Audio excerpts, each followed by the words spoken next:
In that case, I need to know if you are trying to sleep with your armor on or if you are taking your armor off to sleep.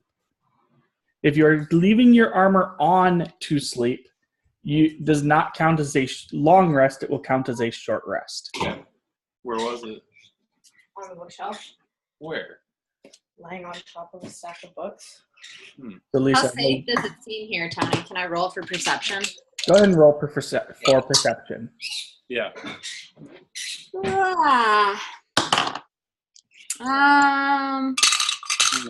Yeah. Like 12, yeah. The DM just played ominous music and you're trying to sleep at night. It doesn't seem very safe. Do you want one? Yes, please. Okay.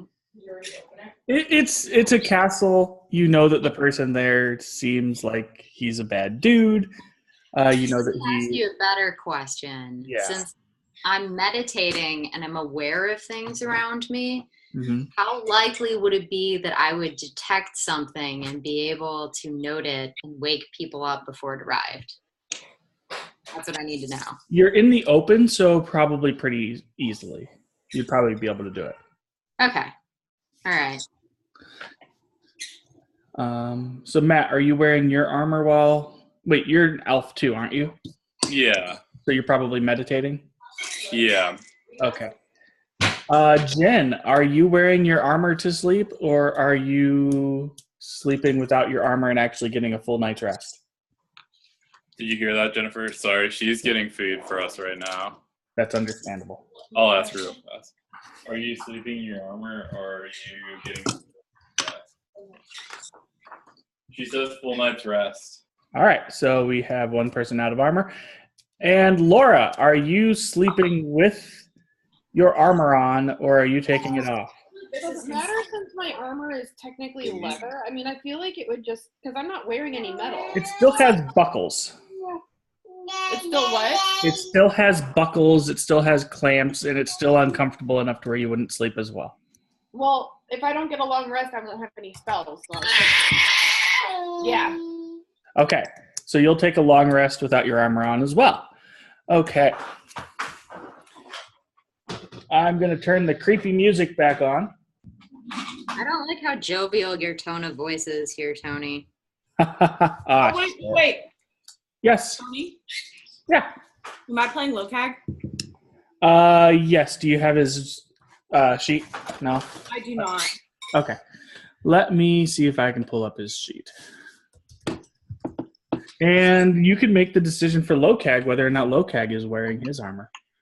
Do you remember what his stats were like last time? For ease of use, we're going to assume he's at full health. He'll stay in his armor then. For ease of use, we'll say he has no life left. Hold on, let me see if I can find his thing. I don't know what his stats were like, if he got hurt or not. I Flicked him off. You just made just enough noise for it to pop up on my screen. Yes! Wait, I got flicked off? I wasn't even looking. I know you weren't. It popped on your screen and you were just like, la, la, la, la, la, la, la. No, I definitely flicked you off. Nice. I love you, Tony. You're a Yep. nice person. For now. Yes, that's very true. La la la la. Where is? How do I get to a folder in my drive? I'm trying to find that out. CAG. If I Google CAG in here, will it help? What is this one? This is when he is level 3. Okay. So are you in the Google Docs drive thing, Jen? I'm in my drive. You're in my drive. Is that the right drive? Maybe. Are you here? Hold on. Wait. No, that's... Hey, would it be under Google Plus or Drive? Let me Would look. it be easier for you just to send an image to her via email? I'm about to do that, but I'm trying to see if maybe I can get away with doing it this way. So it's under Google Drive, Jen. It should just say drive on it. Yeah, I'm on drive. So, are you a member, or do you have access to the what's it called? The D&D campaign information drive or folder that I shared? Is 201-80707 the right thing? It is not the right thing, but go up to search drive and type CAG, KAG. Oh. Oh, I see.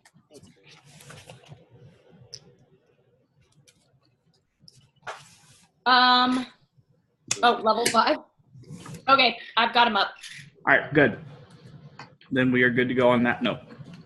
Cool. So you all are sleeping. Bentwick is also sleeping in full armor. In full armor, okay. Or no, he's getting a long rest. Yeah. Because Finthwick won't have any of his spells if he doesn't take a long rest. Before I go to sleep, I'm going to instruct Artemis to wake me up if he sees anything coming our way. Okay. Artemis says that if while he is hunting rats, he sees anything, he will let you know. All right. So, is anybody taking the first watch, or are we just having our two meditators do the watch? That's up to everybody else, because I'll wake up either way, so depends on what they're comfortable with. But we'll still get a full rest even if we take a watch. Yes. I'll do it first. Okay. I need to find my thingies. I assume you're going to make me roll dice, so I'm just going to go ahead and pull them out right now. All right. Yes, I am. So, Jen, Matt, and Lisa, I need all of you to roll perception. 6, 7, 5, Woo! All right. I need to roll on this exacto map more often.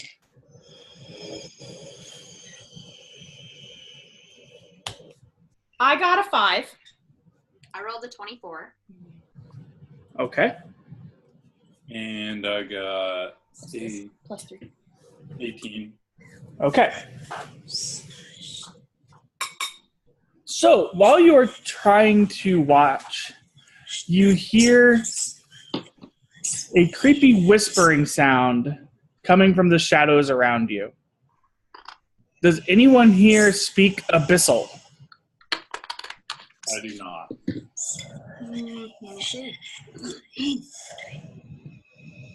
No. No? All right. The next thing I need... Question. Hold on. Which ones do I know real quick? I know I don't know Abyssal, but I have a question. Yeah? Why don't I have that page? I think I know,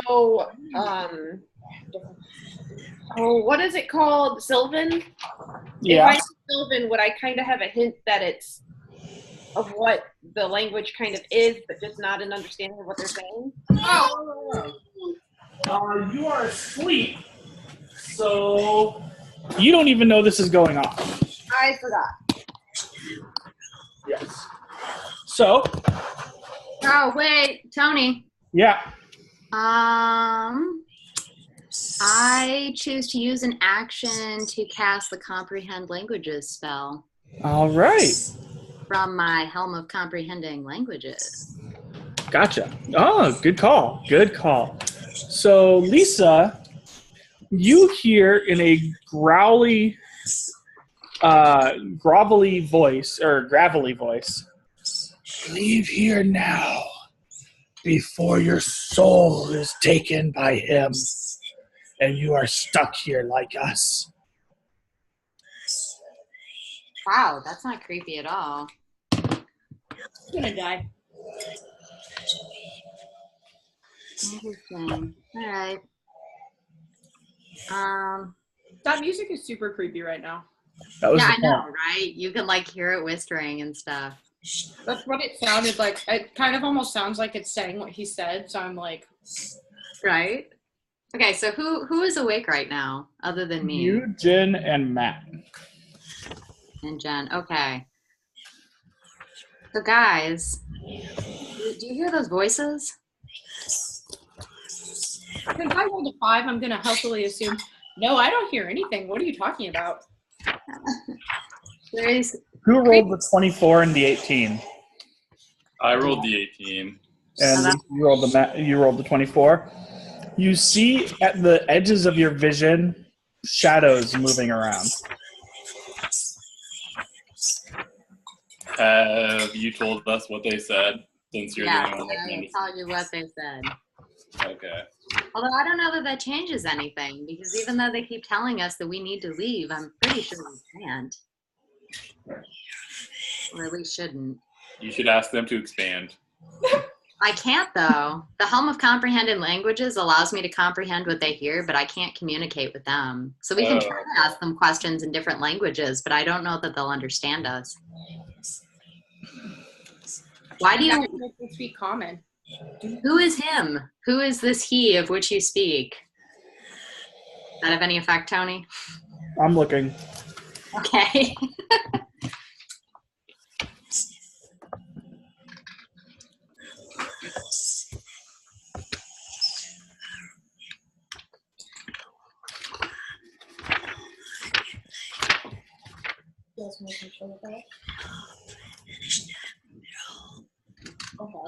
You see from the other corner of your vision I can't hear. a body that looks like it was soaked in water for a very long time before becoming undead. And it starts to shamble forward and say, "Mortal, you know him. You've heard his name. It's Vergas." There's this creepy undead thingy. I'm Who? gonna stand and draw my sword. Yeah, I'm gonna wake everyone else up at this point. Okay. What was Cag wearing, Jen? What kind of armor? He wasn't wearing armor because he went to I know, but he has a different type of armor, I thought. Oh, sorry.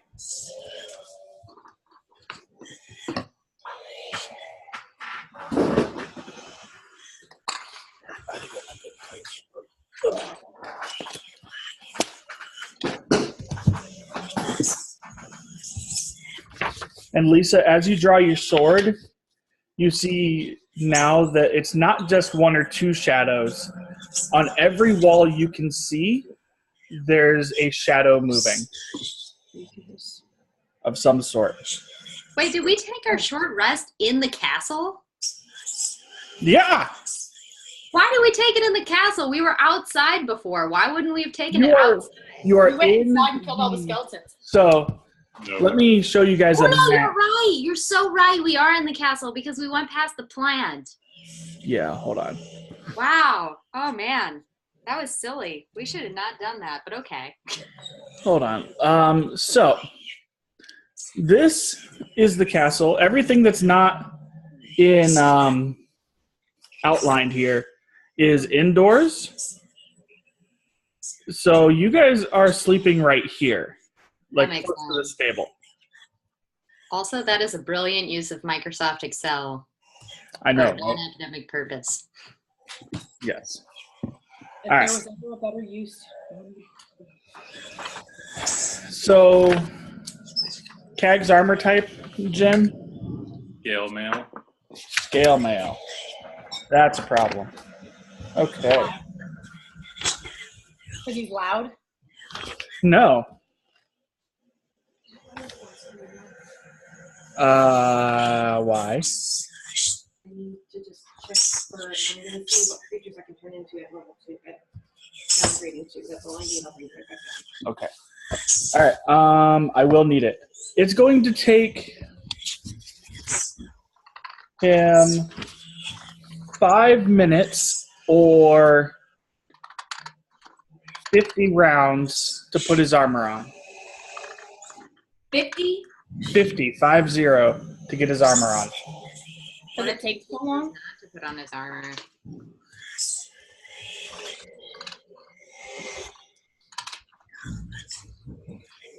And he just Um, right? We're about to die. And then it takes John about 1 minute to get into his armor. What about me? You are. I thought you were doing the first watch. You're still in your armor. Oh, I was doing the first watch.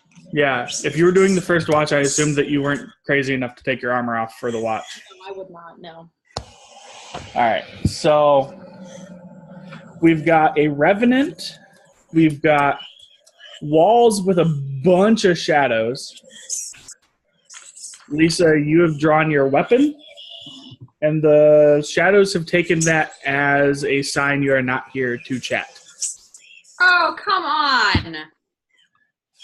Well, I mean, I was talking to them while drawing my weapon. okay. So I the mean, does revenant. that not count for anything? Okay, all right. I mean, it's up to you how they interpret it. So I understand. the one that spoke in Abyssal, how long does the spell last? Like an hour? Let me check real quick. I have to exit full screen over here. 1 hour, yeah. Okay. You hear the voice that spoke to you earlier tell you, that is not a smart idea.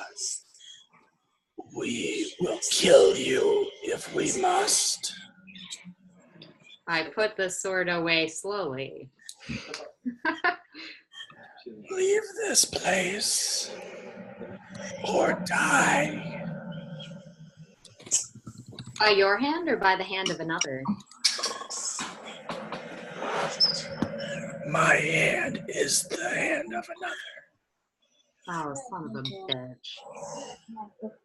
You have 5 minutes to make your mind and leave. Guys, let's rock and roll here. What are we doing? Are we going to stay and fight this thing, or are we going to leave? I asked if it's mad because there are people inhabiting it. Inhabiting the palace that are evil.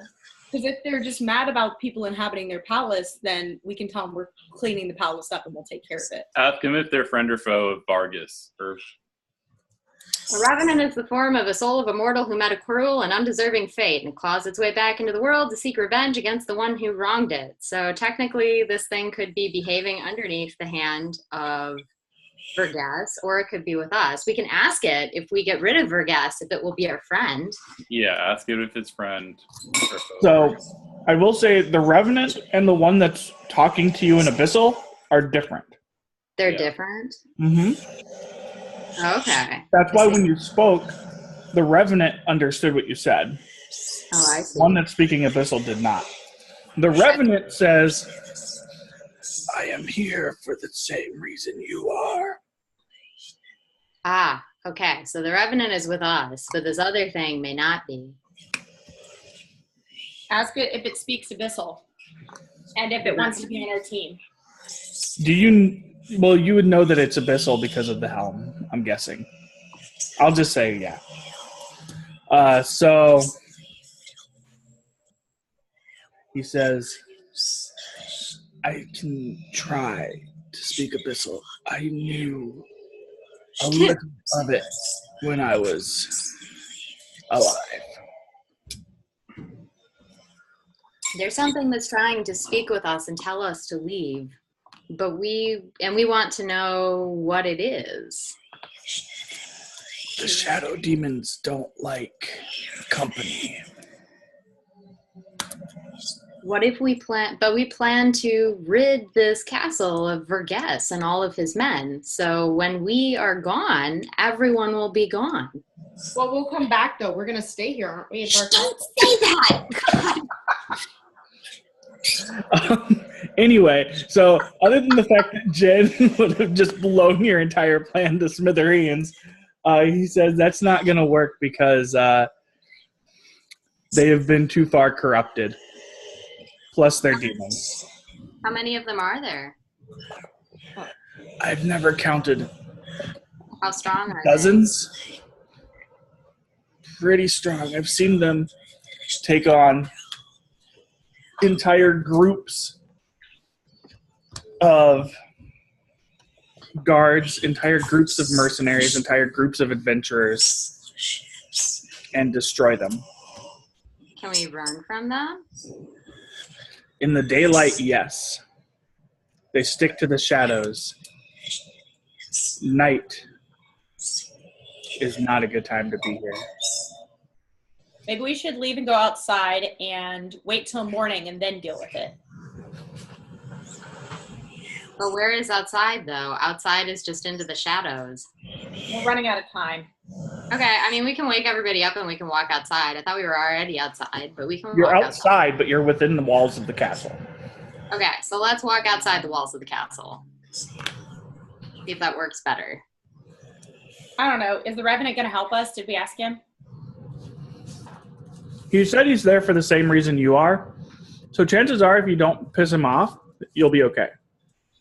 Yeah, so we're Ask him if he has gonna... any ideas on how to take them down. Or if he has any, I don't know, special knowledge of the castle and how to move around and stuff like that. Let's ask him to help us. Yeah, let's ask him to help us, but to come with us. That's what we say, Tony. He can speak common, so we can all speak to him. Yeah. Why don't you come with us? We'll head outside the walls. We'll set up a plan, and we can together work through this. I am drawn to the blood of Vergas. I won't be here until he's dead. We'll kill him. We'll help you kill him. We'll meet you back here then, once we feel we can come here safely. Okay. So are you guys exiting out the front? I think we should go out the way home. Wait, did we kill the corpse plant? Yeah. The corpse plant is dead. So you guys walked in over here. And you're over here because this is where you met up with Earth Elemental.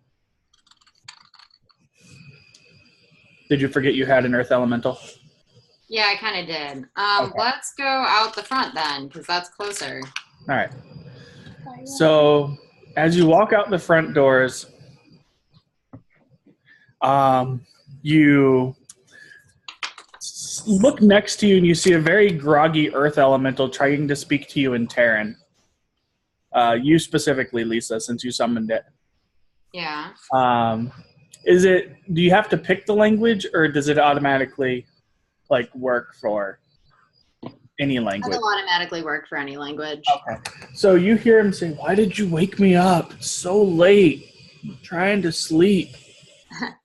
We have to leave now. He doesn't understand. Okay. Well, I make motions and keep walking. Okay. He follows you obediently, but kind of with a huff. Because he just still, he's trying to understand. So you get outside the castle walls, and the demonic moaning that you heard within the castle walls stops. Okay, this feels a little bit better, guys.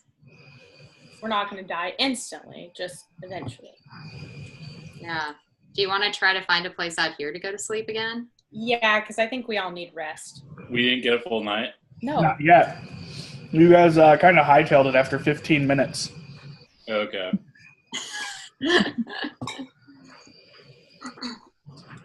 Okay, so get a full rest and get everyone's armor on afterwards. Okay.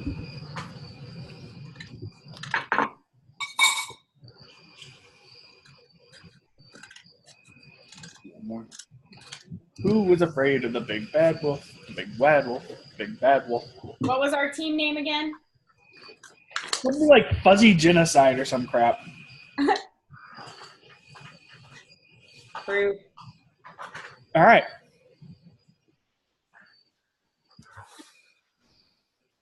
Let's see if anything bad happens. Yeah. You make it through the night. A little chilly because you probably didn't light a fire. Or did you light a fire? No. I'm sure we just kind of ran out there and fell asleep instantly. Okay. Smart moves. You wake up. It's a little chilly. If you remember correctly, this is still a very southern area with very cold weather. You can hear the waves crackle on the shore. which reminds me, I don't think you guys know the exact location of the castle. No. So, We don't know the location of the castle? I don't know if you know the exact location of the castle. How far did we go? You didn't go very far. I'm trying to show you where the castle is so you know, like, the landscape around you. Oh. Yeah. I was like, what do you mean? You went so far away. Just kept Like a walking. flock of seagulls far away. I know, I was like, geez, what were we trying to do? Were we that scared? Like, running from a castle? So, We're going to run into different problems once we get back within the castle walls. so you remember this map, I'm sure. Yep. So, oh, stop. You guys are right here on the coast of Turtlehead Bay on the westernmost side of the Cedar River. So, if I go back to this, to the south, the castle abuts the ocean, and to the east, it abuts the river. Which is probably not as helpful right now, but whenever you take over the castle, you'll probably want to know that it's there. All right. You all have gone to sleep. You wake up in the morning.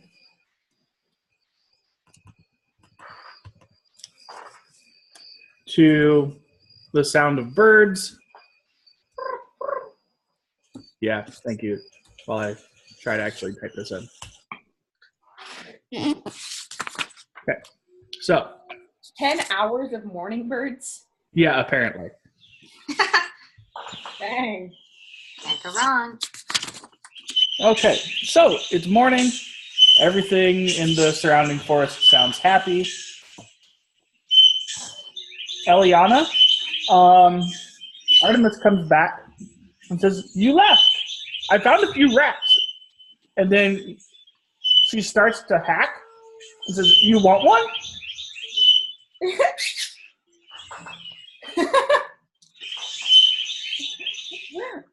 Oh, gross. Laura, I'm going to need an answer about whether or not you want this rat. I just politely spit up on take it and save it for later, quote unquote. It's the right thing to do. Yeah. Your pet is gross. I'm kidding.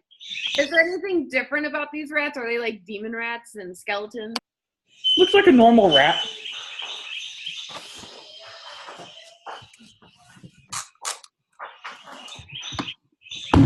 Oh, God. Tony, this baby might need to go to bed sooner rather than later. So when I go to do that, I might drop off all of my spells that I have prepared and my info. Okay. Just in case, because I'll be able to listen, but I probably won't be able to actually speak. Okay.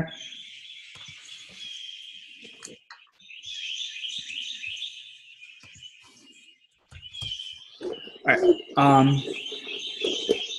So now that it's morning, what are you guys gonna do? I vote we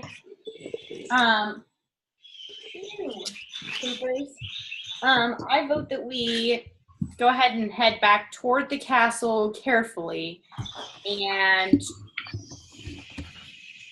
maybe scope out, like somebody could climb a tree and try to scope out and see what we're looking at during the day. Because we kind of went in barrels blazing and didn't really think it through? Yeah. Yeah. True to form.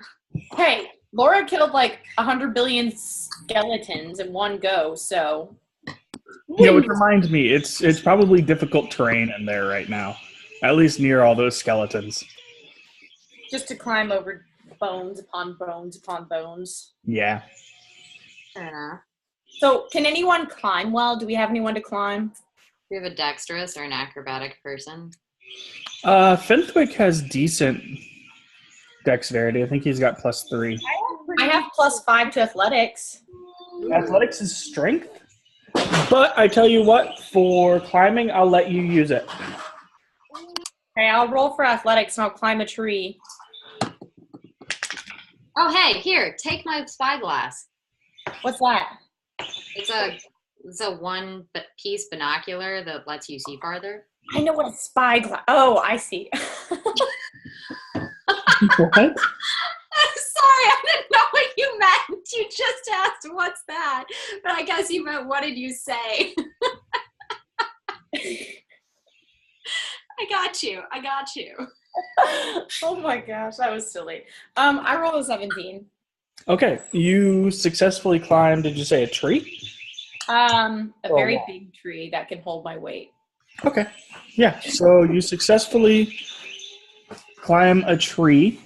Now that you're up there, I need you to roll perception. Oh fuck, I'm not very perceptive. Does she get advantage, though, because she has the spyglass? Yes. So I rolled twice, right? Yeah, and take the highest. I rolled a 15. Okay. So looking inside, I will pull up the map again. 14. I actually rolled a 14 because I forgot to take off my -1 perception. Complete garbage. I know I am. All right, so from your tree, what you can see here is you see the stable where the earth elemental fought the 4 undead horses. You can see the bones of the undead horses sitting around there. Yeah. Behind that, you see a very long building. You don't know that it's a masonry, but It's a masonry. yeah. So you see the building. It's about 1 story flat straight across. Directly behind that, you see a 10-story mage tower, which looks like it's crumbling a little bit. You see further to the south, you see a temple with very ornate marble architecture. You can't make out what god it's to. It looks like the statue of the god has been destroyed. You see That reminds me, Tony, my character is going to pray to her deity to help them with their exploits. Sorry, Okay. she is really fussy right now. Okay, go ahead and roll percentile dice and let me know what you get. So, Jen, you also see a 3-story long, or a 3-story tall, very long building that you recognize as the building that all of those skeletons ran out of. There's a pile of skeletons right around here. A very large pile of skeletons. 88. 88? And you need to be low or you need to be high? I don't remember. I want to say I needed to be low, but I honestly don't remember either. Okay. I thought low was right for praying to gods. Yeah. I think low is what you want. Okay, so you got an 88. You don't really feel anything. You then see a nice open-air marketplace, or what would be a nice open-air marketplace that is basically crumbled to the ground. All you see are the pillars of the awning that would be covering it. Everything else has been broken down to rubble. You see another broken down building behind that. Broken down building. I don't think you'd be able to see that, actually. You see another kind of crumbled building here. The door seems to be accessible, but you're not sure how far into it you can go with how much it's been destroyed. And then you can actually see over this wall slightly from the tree you're in. And you see what looks like a forest and water, and then another wall. Hey Nova, do you see any People cult or anything? people? Well, so while I'm up there, I'd like to be able to use my ability to see or to feel Fae, Fiend, or anybody near us. So I want to be able to. Is there anyone I can feel near me that's Fae, Fiend, or but undead? Is this the detect evil or good? No, this is my natural ability. Where's the book? Okay. You sense a metric fuck ton of undead and a few fiends, but not anywhere near as many as you felt last night. And you feel a dark, omnipresent despair. It's called Divine Sense, by the way. Okay. Yeah. So yeah. So I sense a shit ton of undead. A few fiends, but fewer than you sensed last night. And then one And ominous presence. yeah, One ominous presence. it was an omnipresent. It was a dark, omnipresent. I think I said despair.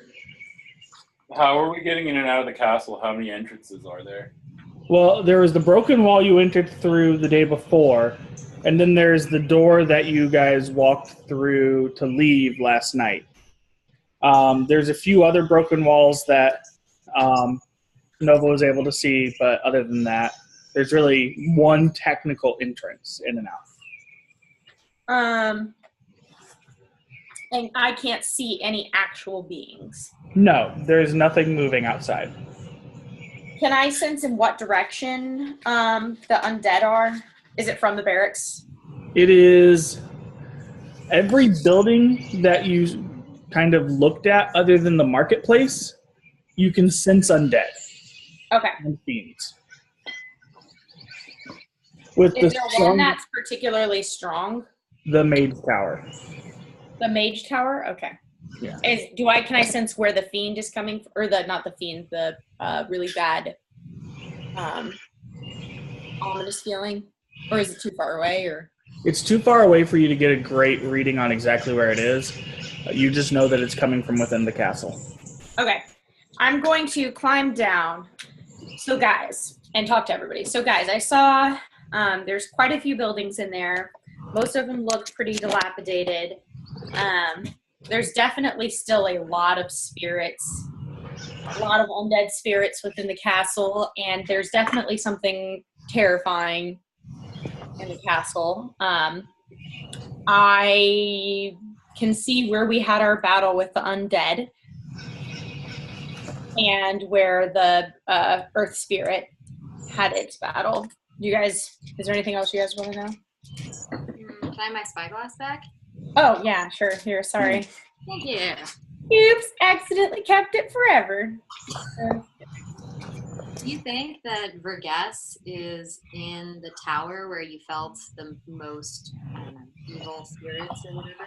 I felt the most, in the Mage Tower, and it would probably make sense for him to be there.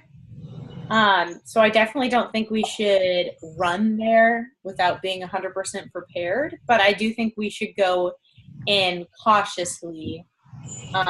It'd be probably good to have one building cleared out that we could back up to. Does that make sense? Is that a bad idea?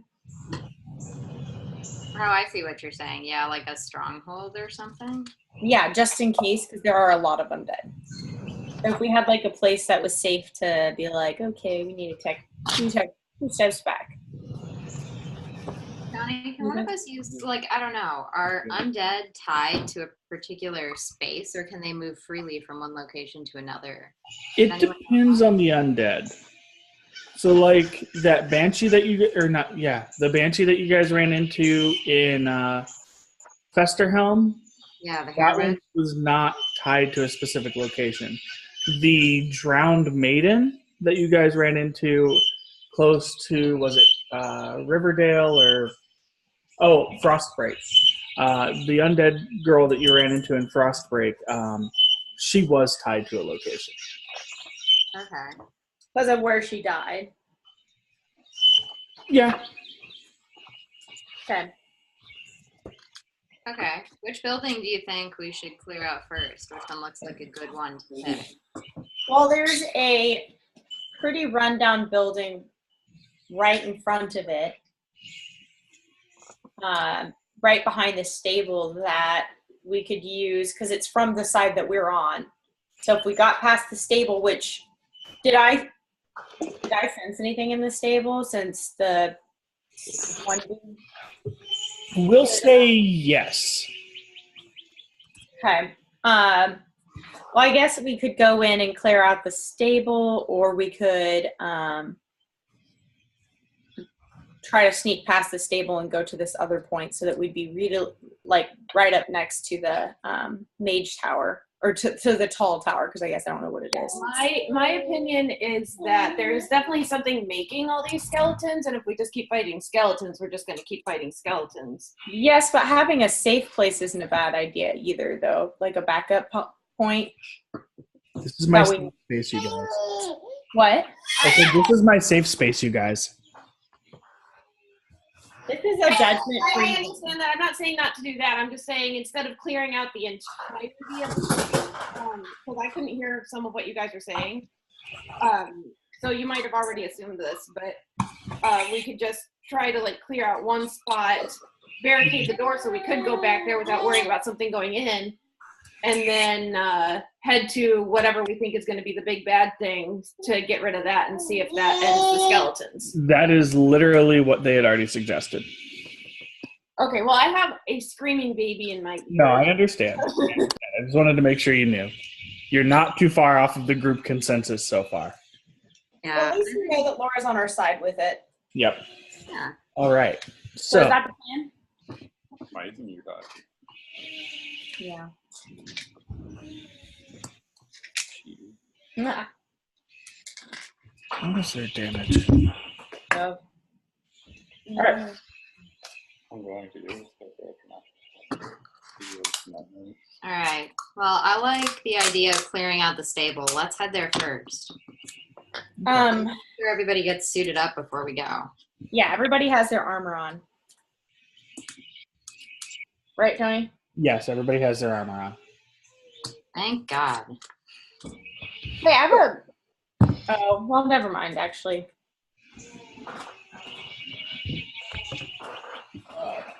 D6s. D4s. All right. Oh, I got really confused for a second with the crow. All right. So you're moving into the castle again. And as you walk in, the sounds of the birds disappears. And you're once again met with ominous music. Excellent. Is our one friend anywhere to be found? No. Yeah, we don't know where the Revenant is. He probably only... What is the Revenant again? He's the soul of a mortal who met a cruel and undeserving fate. It looks like he's undead. I don't know if he can like be out at night or not, or day or not. Okay, well, and I also can't sense specific spirits. I can only sense if they're undead. I don't think I can even sense exact numbers. I can just sense, like, amount, like a feeling of how much you want. You can sense that there is a metric fuck ton. Yeah. Well, this sucks. He only has 1 year to exact revenge. Otherwise, he dies forever. But we're the allies. We're the allies that are helping it fulfill its quest. Yes. Can I also ask this? I guess I didn't read this before, but when I'm using my divine sense, I can also tell if there's an area within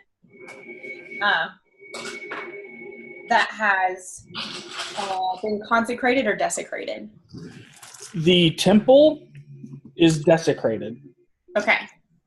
Because that could also be like where whatever his face is. Because he's evil, we know that. Well, I feel like everything that Vergas has been doing here has desecrated any kind of know.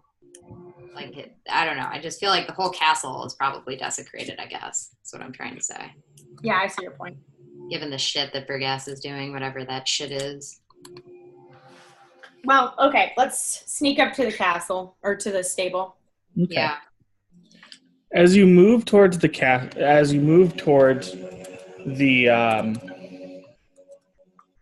the stables, as you walk through the entrance of the castle, where your shadows are cast on the walls, you see movement which is not yours.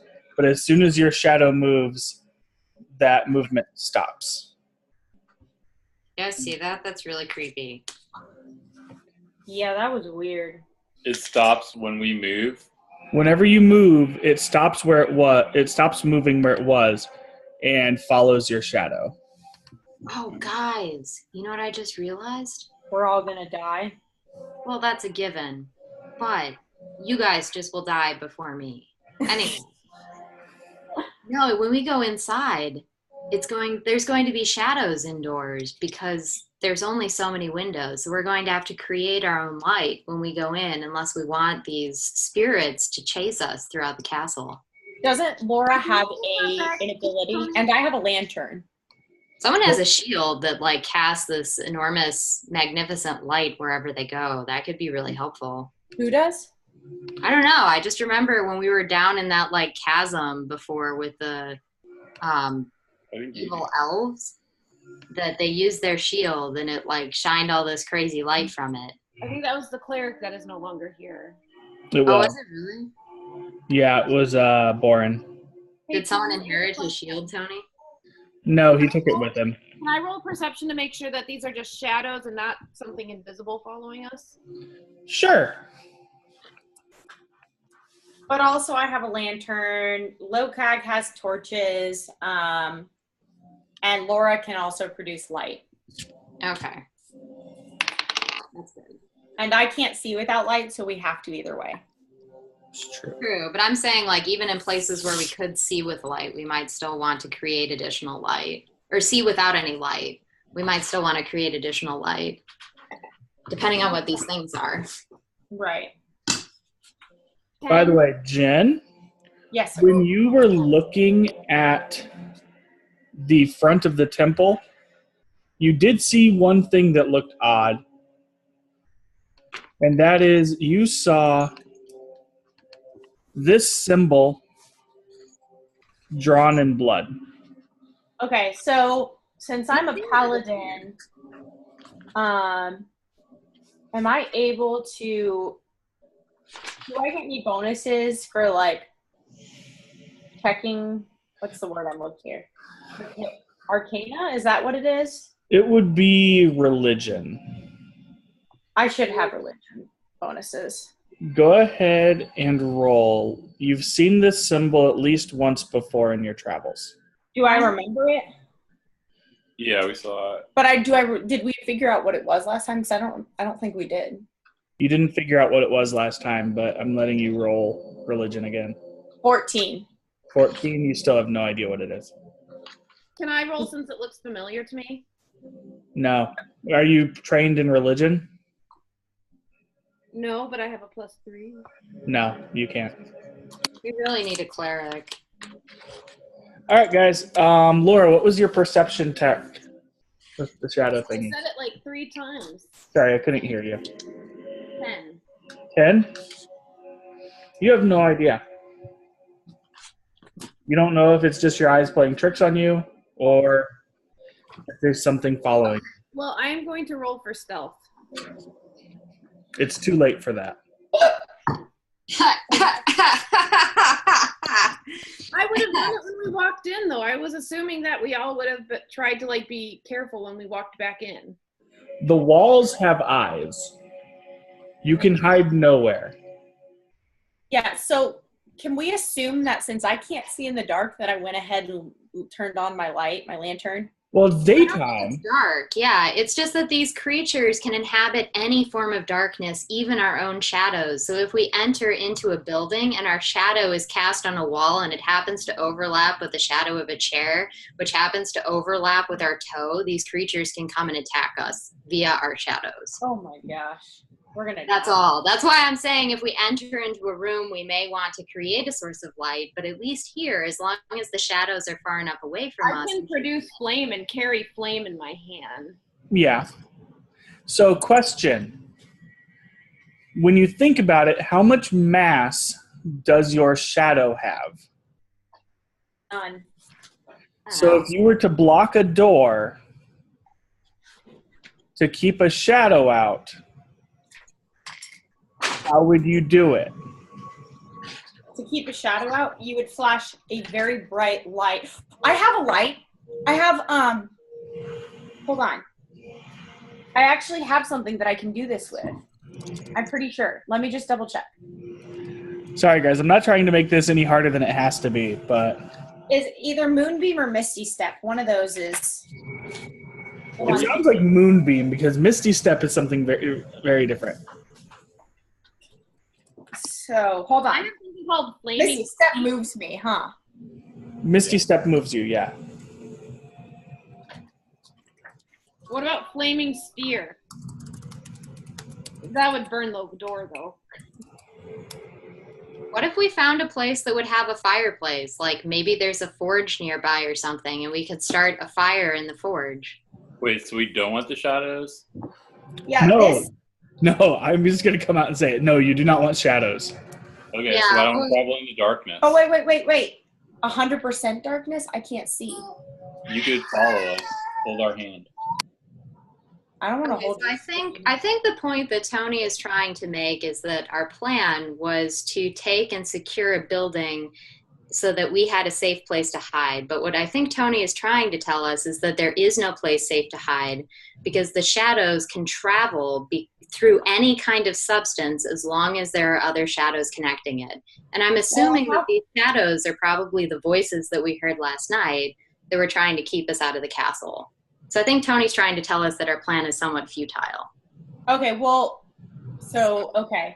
I feel like your characters would know this. That's why I'm telling you. I do have a spell that does work and does cause damage to anything that enters the light. Okay.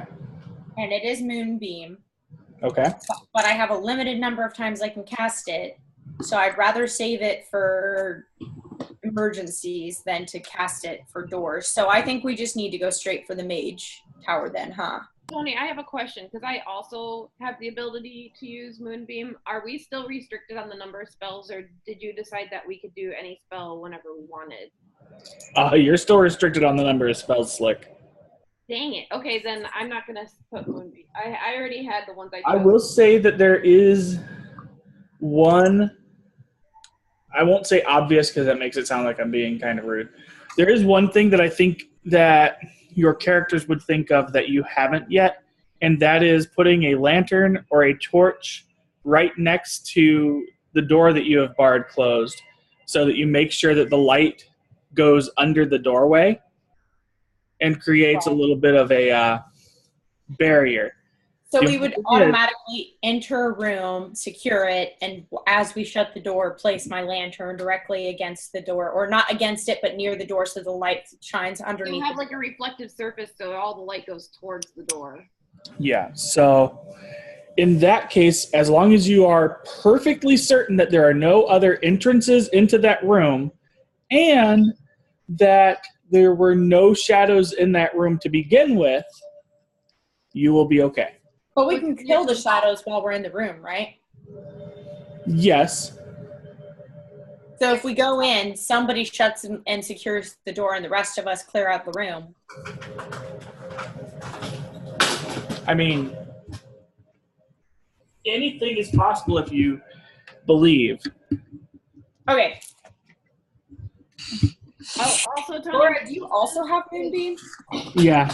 I do, but I don't have it prepared. I'll tell you guys what the spells I have prepared are, since Tony's going to be holding on to my spells at some point. My cantrips are Produce Flame, Druid Craft, Mending. I have Detect Magic with me. I have Dispel Magic with me, which is a 3rd level. Fog Cloud, Healing Word, which is a bonus action. Lesser Restoration, Heat Metal, Wind Wall, and Flame Blade. Yeah, Wind Wall was pretty freaking effective. I figured if we were in a hallway, I can throw a Wind Wall up too, and that could help us to some degree. Depends on how these creatures move. I don't know anything about what Well, with the shadows, it might be different, but depending on what we're fighting. Yeah. That's why I also have Wind Wall, Dispel Magic, Fog Cloud, and a few healing ones too. So I just wanted to let you guys know what I had on hand for now, since I'm going to be having to walk away for an unknown amount of time. To put baby to bed. Yeah. Well, I don't know. I made my suggestion. If somebody has a better plan.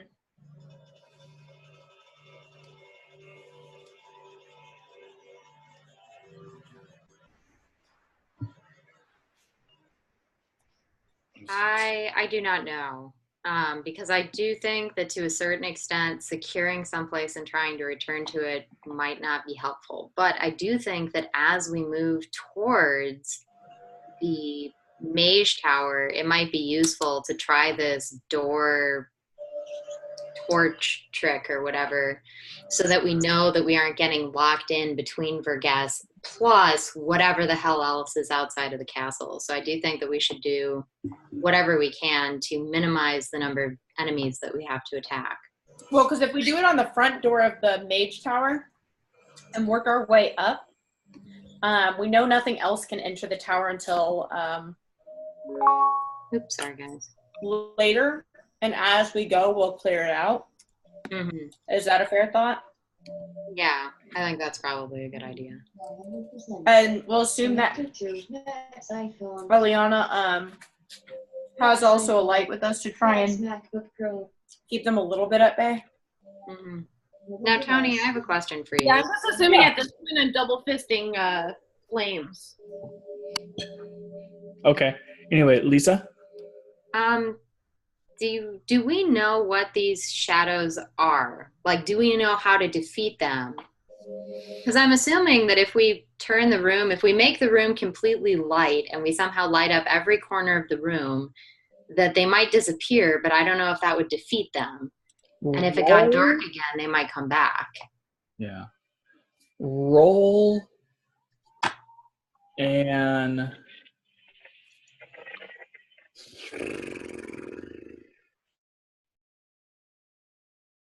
intelligence check. Just straight intelligence. Got the rest of it. Actually, go with Arcana. Let's do Arcana. Arcana. Okay, I was gonna say. Well, it's the same thing, so it really doesn't matter. I rolled a 6, so that doesn't help much. You're not too sure, but I will let other people try to test as well. Hey guys, do you guys know? Yeah. What? Ready to roll Arcana. Arcana? Yeah, Yes. we're trying to figure out if we know anything about whether the shadows will come back, if we dispel them with light or not. I rolled a 17. Okay. Thank you, Eliana. What has +4?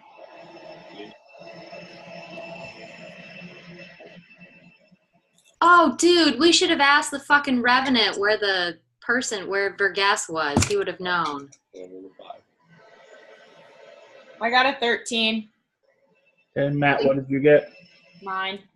No, I got a natural 1, so 5 total. Oh. Yeah. Okay. So, Eliana, you know that for the most part, these things are probably an undead creature known as a shadow. You know that on their own, they're not that hard to defeat, and once they're dead, once an individual one is dead, it's dead. It's gone forever. However, you also know that they are able to sneak through the smallest possible gap.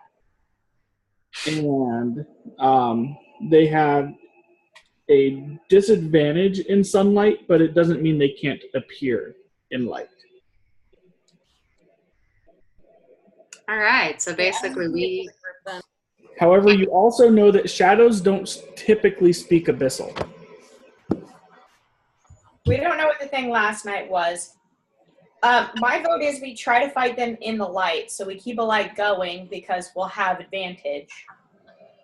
Sunlight. Oh, it has to be sunlight? Yeah. Crap. Or something that does radiant damage. Cool. I have radiant damage, but it's a hammer. I don't think that counts, does it? Well, it'll do extra damage to them. If you attack them, but it Yeah. won't dispel them. But it's not the right type of damage, right? It is. Well, yeah, there's no way for us to dispel them completely. Do we have any explosives left? I think about 30 pounds. 30 pounds. Here's my info. Here are my spells. And I either run out of spells or run low on life, or there's something big and bad. I want to turn into a cave bear, which in your Dungeon Master, not the Dungeon Master, in The your player? Monster Manual, it would be under Polar Bear. Okay. You said cave bear? Cave bear, but under Polar Bear, they get 2 attacks. Okay. Sounds good.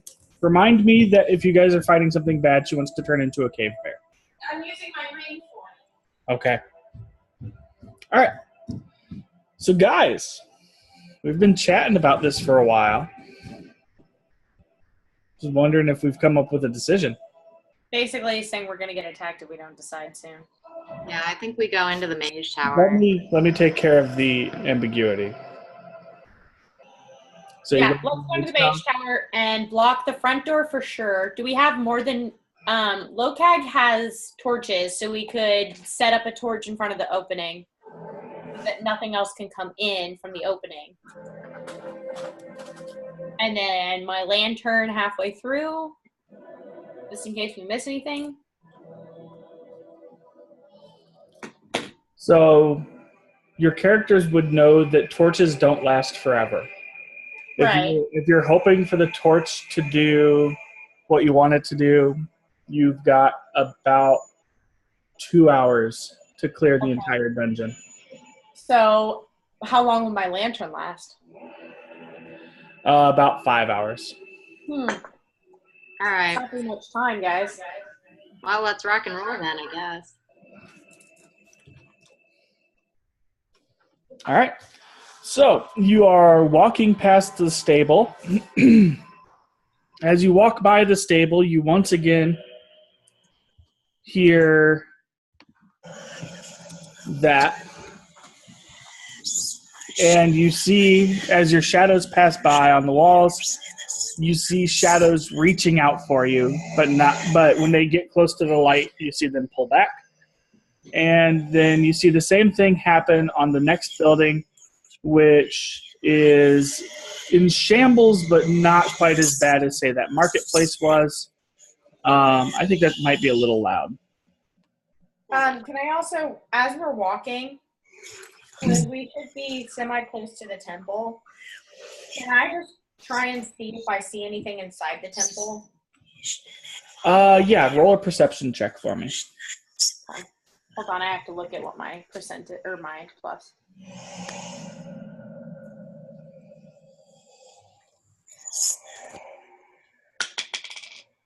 I rolled a 19 minus 1, so 18.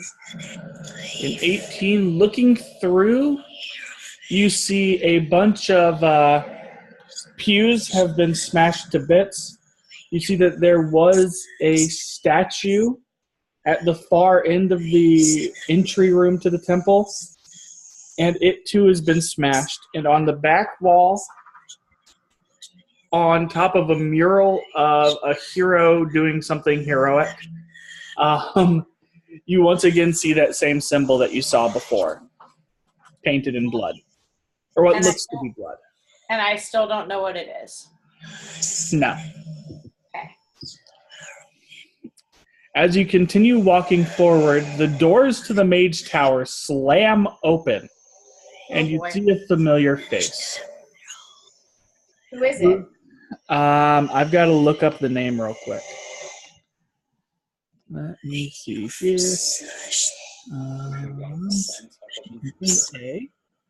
NPC names. No, you didn't. Yeah, you ignored me because you're on Facebook.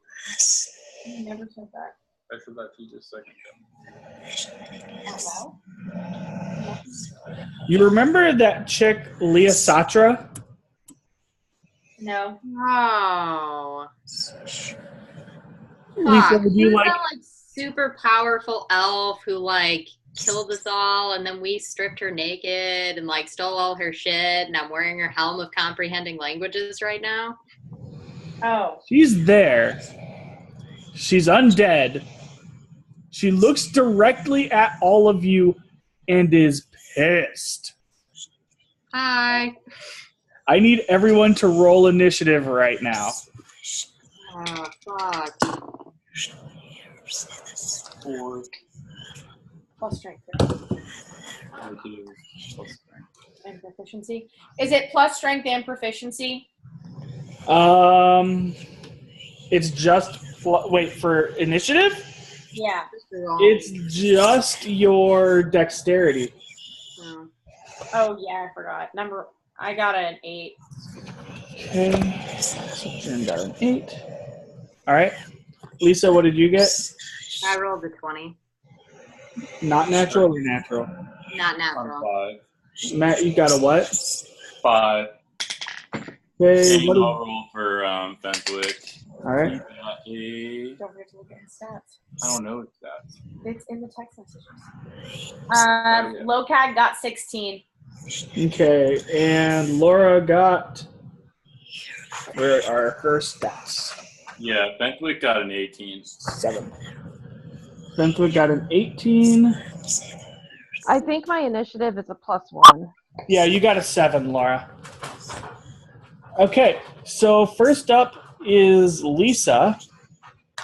And if you'll be so kind as to give me a second to roll her hit point. Maybe somebody else should roll for me, though, because I remember distinctly Tony always rolls for crap for me. Don't pick me. I've been rolling for crap, too. I mean, I can, though, because I guess Matt's playing a second character, and so isn't Jen, so I should probably roll for you. All right, let me see. Calculator. Thank you, Lisa. You are welcome. Sorry if I suck. 6 plus. Oh, that's right. I rolled better for my second character than I did for myself. 18. All right.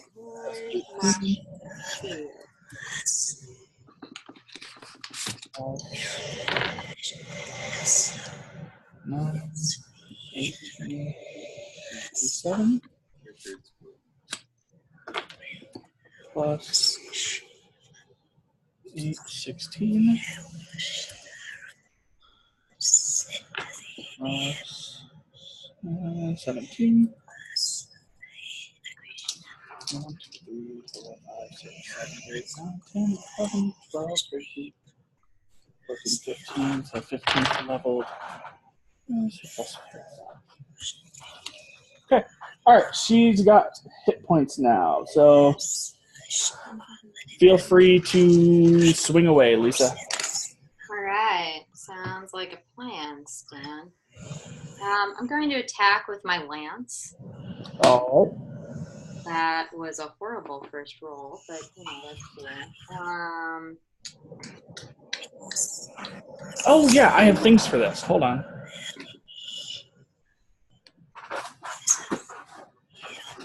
Yeah, go ahead and keep going, Lisa. Okay.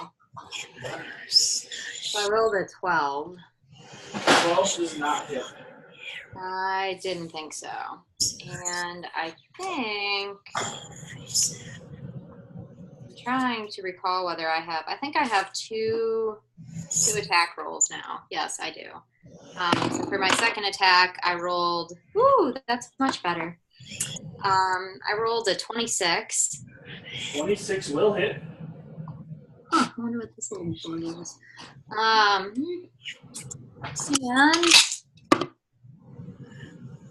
And oh, where's the die I want? That's 10. There's 12. And that dealt 9 hit points of damage. All right. Oh, well, that's not as good as I was hoping it would be. Okay, next up is John's character. You have stuff on yours. Yeah, he's gonna Eldritch Blast. All right. So each Eldritch Blast is 2. Is that right? Yes. So I roll for each one? Yes. Okay. So first to hit. So the first one I roll a 17. That does not hit. Dang. The next one I roll a 12. So neither of those hit. Neither of those hit. Okay. Next up is Leah Satra. He just lumped them together and said that it gets +2. So it's strength and proficiency. For you, yes, Jen. For Locag? Yes. Okay. Sorry, I'm just making sure that, because I think he's next, isn't he? After Leah Satra, yes. Okay. Let's see. Where is it?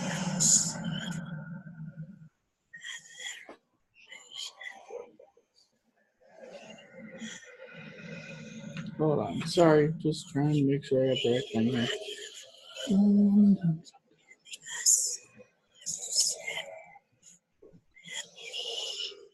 Who killed her last time? Do you guys remember? I can look back. No, do that for me.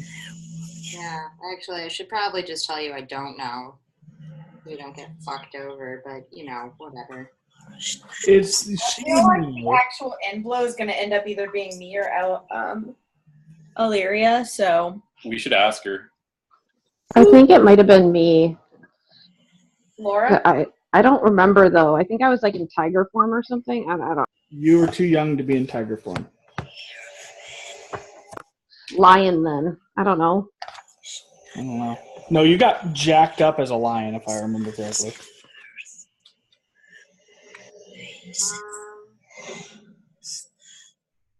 Baggio and a high elf. No, Eliana, you were in a hold. And we basically beat the shit out of them and then escaped with you, I think.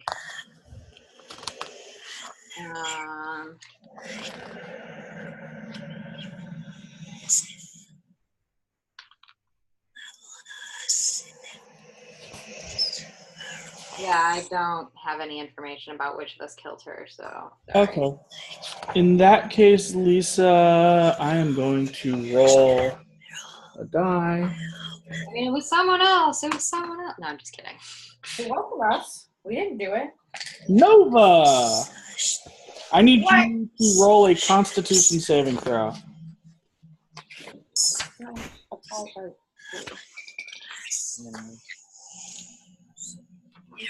I got a 15 for one and 16 for the other. Alright, where was it? I think it was Turned to Stone. Oh, wait, those weren't my stats. Hold on. I know they're the same. Just kidding. Where is Turned to Stone?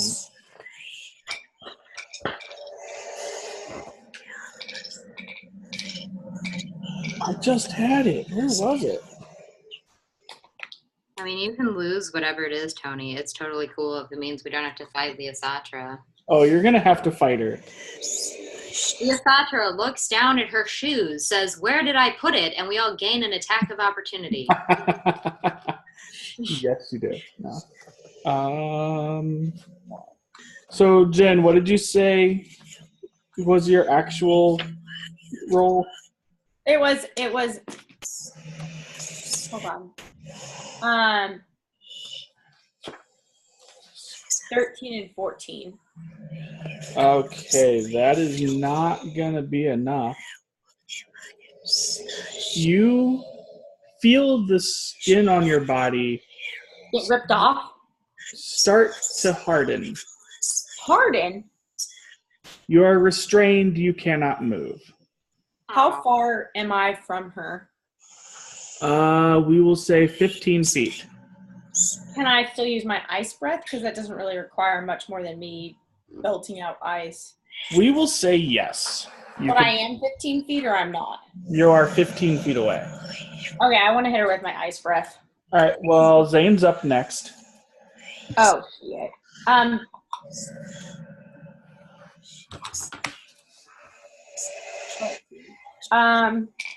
Oh, that's not his.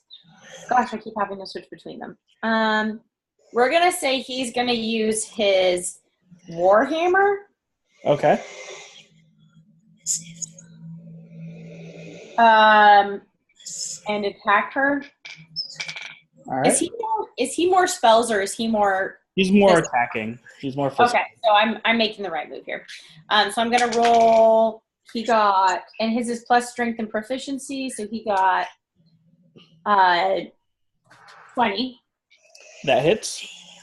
And then it's a D8 plus 4 bludgeoning. Okay. So give me just a sec to roll the D8. Where's my D8?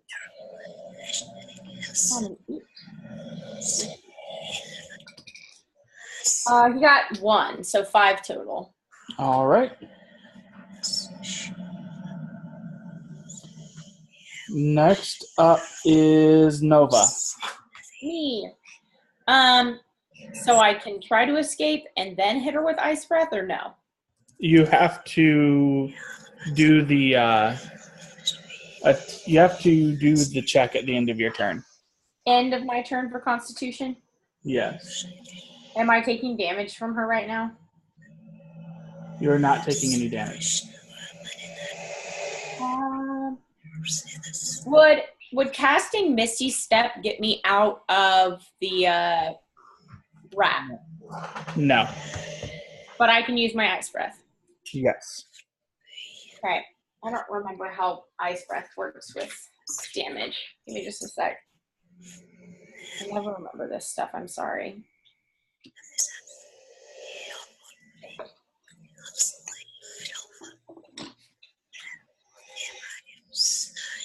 Oh, I'm sorry, guys. I'm hurrying.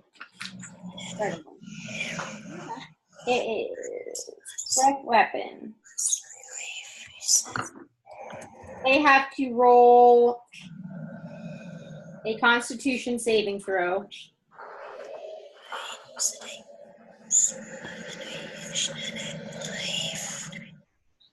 $18. And okay. With the Constitution saving throw, they had to get above 13. If they fail it, they take 2d6. If they don't fail it, they take 1d6. Okay, so she's going to take 1d6. And she takes 6. All right. Does that break her concentration? I'm going to roll to see if she holds her concentration. She does. Damn it. So now I roll Constitution?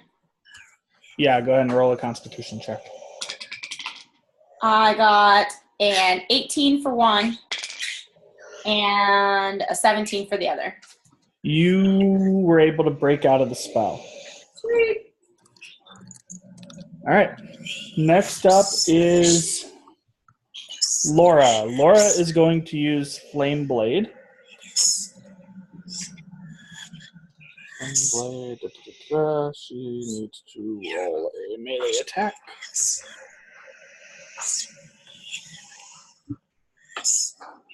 So she hits. So 3d6. See, sometimes I don't roll like crap for you, Laura.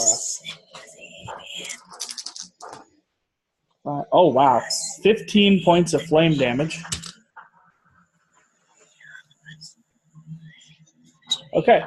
Next up is Matt. Okay.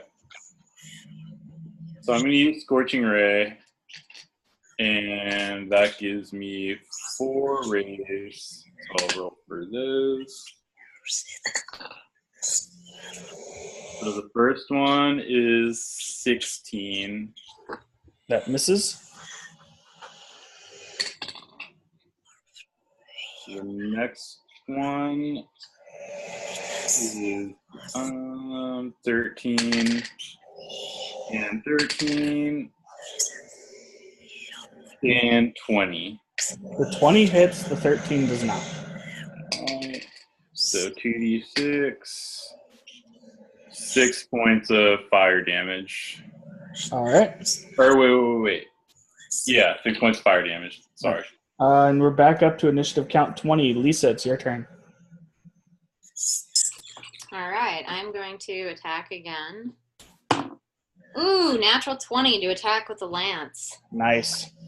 How does damage work? Do I roll twice? Is that the deal? You roll once and double it. Thank you. Okay. Ooh, 18 hit points of damage on the first attack. Ooh, that sucks. Second one I don't think hits. It was 10. A 10? That misses. Yeah. So. All right. Next up is John. All right. And John is actually going to... Yes, Eldritch Blast. Nope. Oh, he's going to Hex. Yep, he's going to hex this time. This is the tough one. Yeah. I believe... Okay, so he's going to use the Maddening Hex, which is a bonus action. And so the bonus action, the way that works is, does he still get to cast the spell afterwards? Yes. But he needs to roll to see if the hex hits. Let me look. Sorry. No, it's fine. I have a very condensed version of how to play his character. No, I know.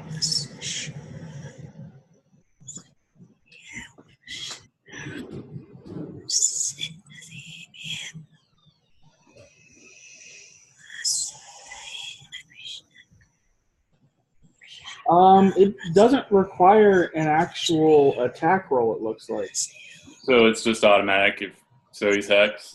Yeah, she's hexed. Okay.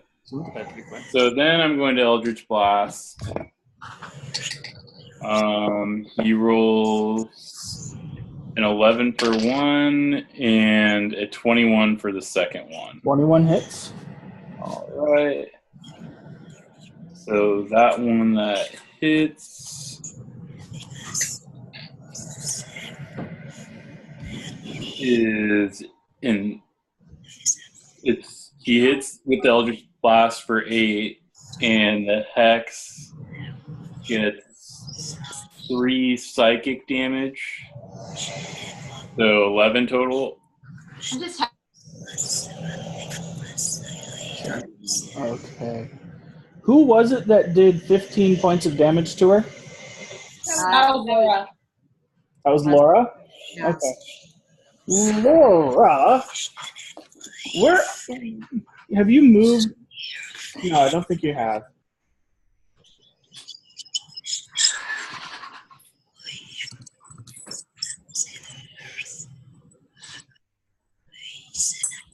Am I up? No, I'm trying to see what she's doing to you. Oh, yay. She's doing something bad. I can tell you that. If you were doing something good, I'd be worried. You should be.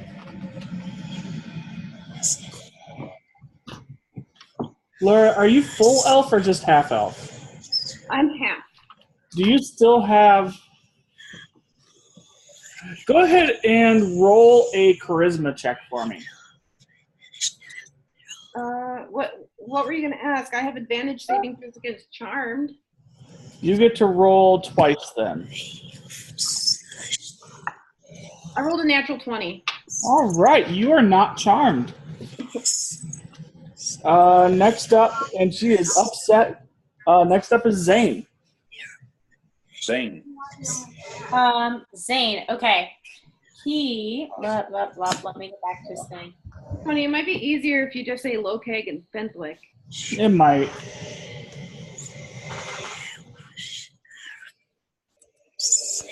I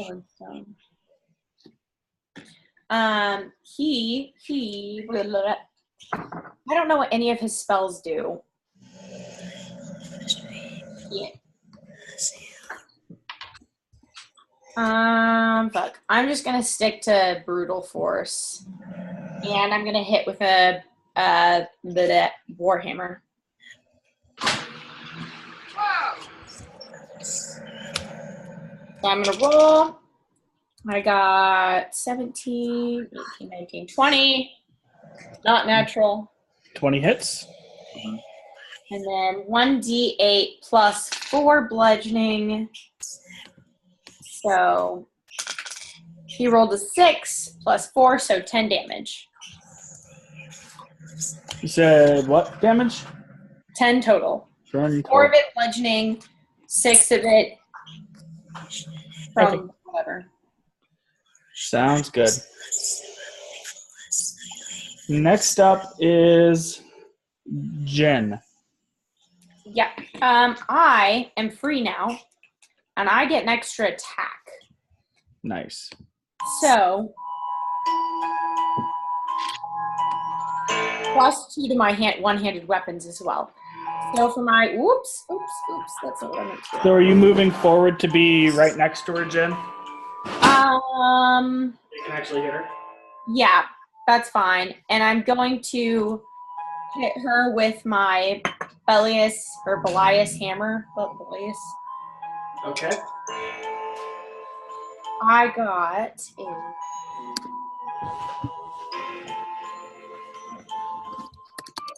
18.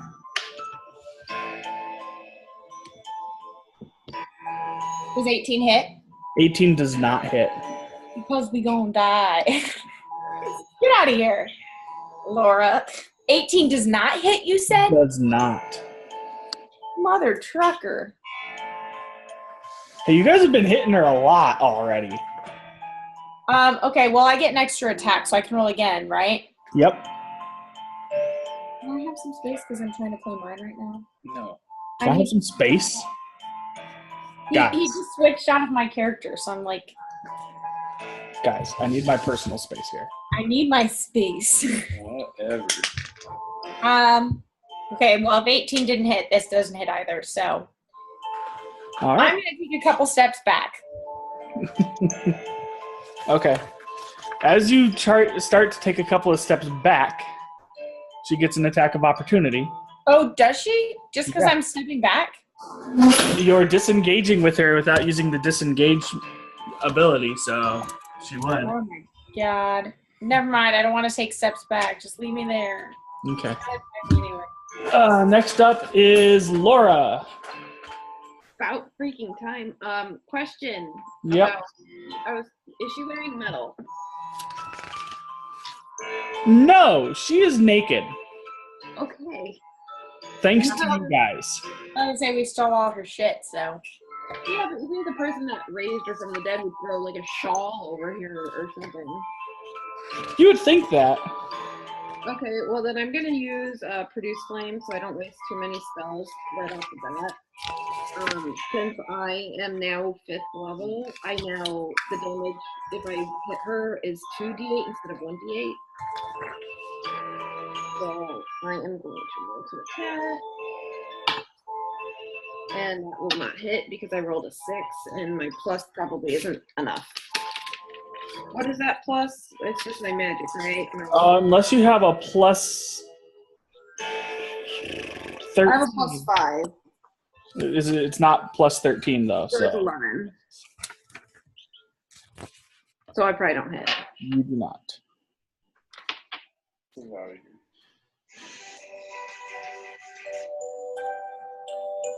Okay. Next up is Matt. Okay. And I am going to...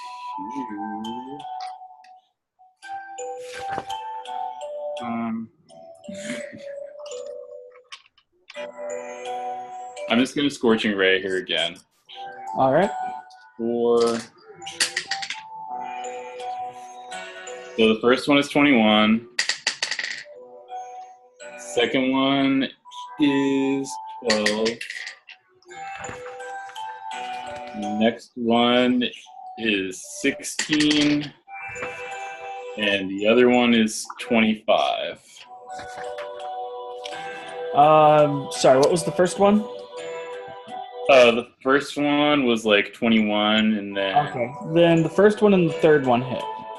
yeah. 1 second. Hey, Tony, can I say on the end of my turn, I yelled at her saying, "Your dad misses you very much." What? I yelled, "Your dad misses you very much." She stares the coldest, darkest stare directly through. Well, like, I'm trying to say it as in, like, you know, your dad still truly cares about you, even though you chose that. She stares the darkest, coldest stare through your soul. And I hit her for 13, by the way. All right. Fire damage. All right. Next up is Lisa. I feel like we're walking into a haunted baby's room. I'm going to attack again with the lance. First roll is a 15. A 15 misses. Okay. Second roll is a 22.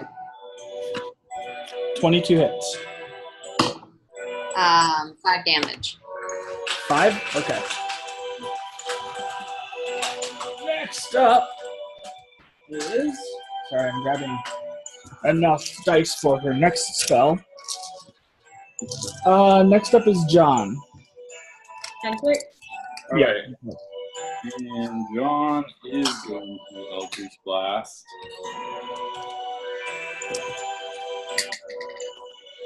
Okay, so the first one is a 24, and the second one is a 14, and then gets the...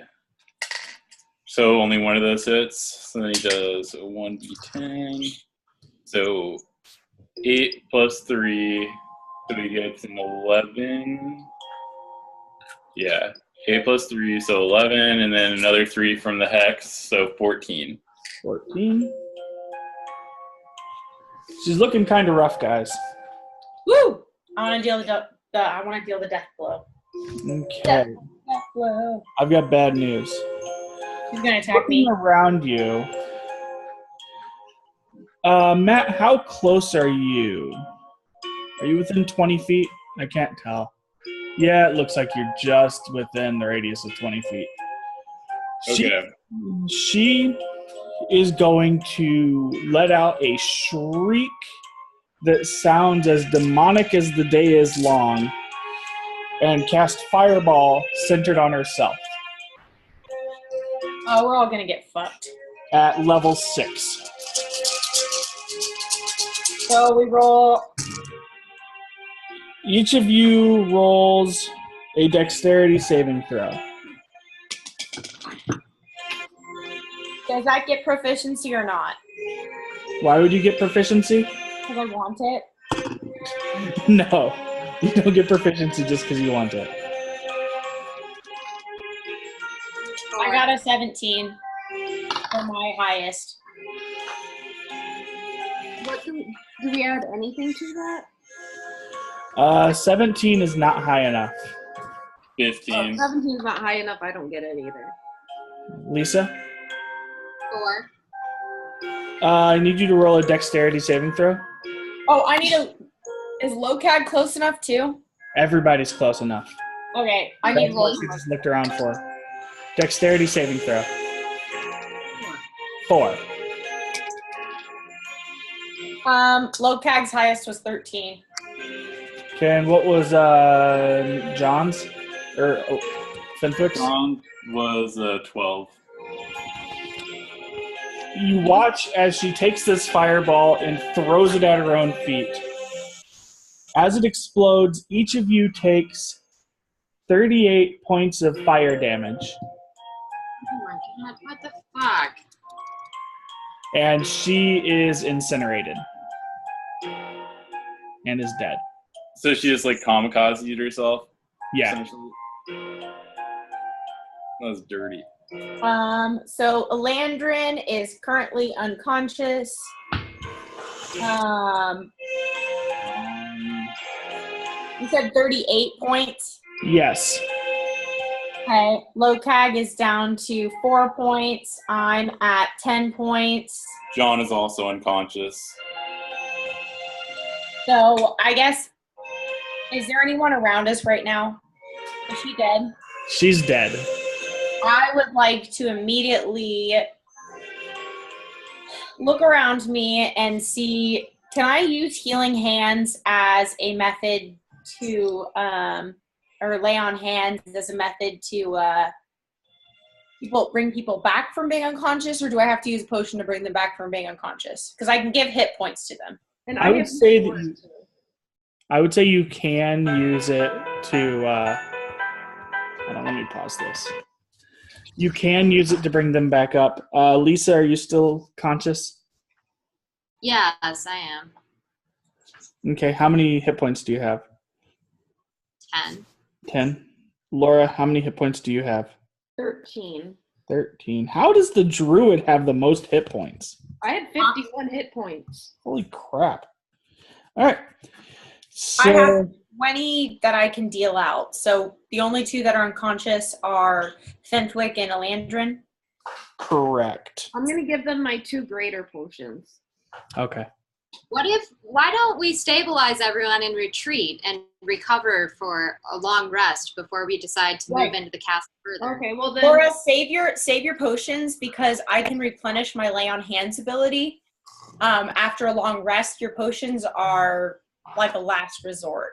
Well, I could also, if we only do a short rest, I could just do 1 healing word, and you can do 1 lay on hands so that both of them heal, and we don't use up too much.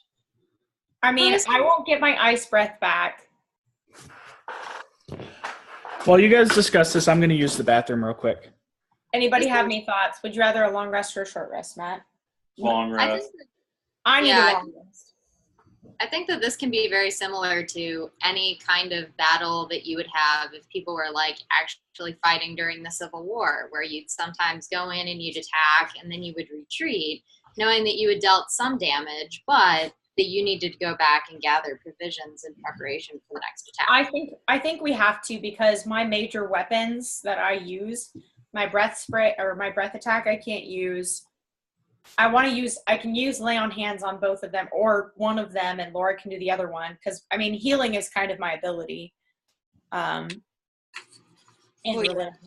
Yeah, healing word is just, I don't think it really matters at this point how we heal them, as long as we heal them, and then if we're going to retreat to Well, rest. plus it's going to be night soon too, I imagine. So I'd like to not be in the place when there's. It's been 45 minutes, Tony says. What? It's only been 45 minutes, Tony says. Shit. That's okay. We can still go back and long rest. Yeah. Either way, let's agree. Laura, do you want to take on one and I'll take on the other, whoever we're closest to? Yeah, that's fine. And use a healing spell so that we're not wasting our potions. Yeah. Because I need a long rest too, because you don't get back all your HP with a short rest. Right. Yeah, you can roll your die for what are they called? Your hit die. Yeah, but that doesn't mean you'll get it all back. Right, and we have to decide whether we're taking a short or long rest before we make the rolls. Well, with how much damage everybody took, I think we definitely need a long rest. Yeah, we had 2 people unconscious, and everybody is below a fourth of their HP. Yeah, so I'm gonna roll for healing word. Who are you using it on? Whoever's closer to me. I don't know who's closer to me. I don't know. I can't see the thing. I know I'm right next to a bunch of people. Are you off to the side, Laura? Tony, am I off to the side? He just went back downstairs. So. So let me point out where people are. So, Laura, you are here. Nova, you are here. The 2 that got knocked out are here and here. She's fried to All it. right. Well, then, Jen, you do Lokag, and I'll do Fenthwick. Okay. And honestly, I have 25 points that I can give to someone, and we're going to have a long rest, so I'm just going to give Lokag 25 points. Okay. And I rolled 9 points, which is the highest amount of points I could have given. So. Or not Lokag. Fenthwick is behind me. Yes. So Okay, I'm giving Fenthwick 25 HP. Okay, so it doesn't matter. Okay, 9. either way, because you guys are just basically trying to get the heck out of Dodge now. Yeah, it doesn't matter. So, guys, while you are out there doing your long rest, I just want to make sure nobody thought that was a super dick move. Well, she's a dick, so. I mean, we deserved it. We did kind of strip her naked and kill her. I also want to point out that we're taking a long rest outside of the walls of the castle because I did not hear that being specified, and I just want to establish that. We are taking a long rest outside. I mean, you guys were basically crushing her, and her only thing was, I have to protect Verges. So she's like, okay, fuck it, fireball. It's whatever. Yeah. Such Okay. is battle. I mean, it makes sense for the character, Tony, so that's all that matters. I think it was a very realistic move. Mm-hmm. I just want to make sure I didn't piss anybody off too much. You're never going to piss us off. It's just a game. All right. Tony's just reflecting on his own experiences with Paul. Nobody actually He has got died pissed off by yet, the so- Sphinx. Yes. And even if somebody dies, we're only going to be pissed off for a little bit that we lost our character, and then we'll get over it and start a new one. Yeah, Paul's shit was not fair.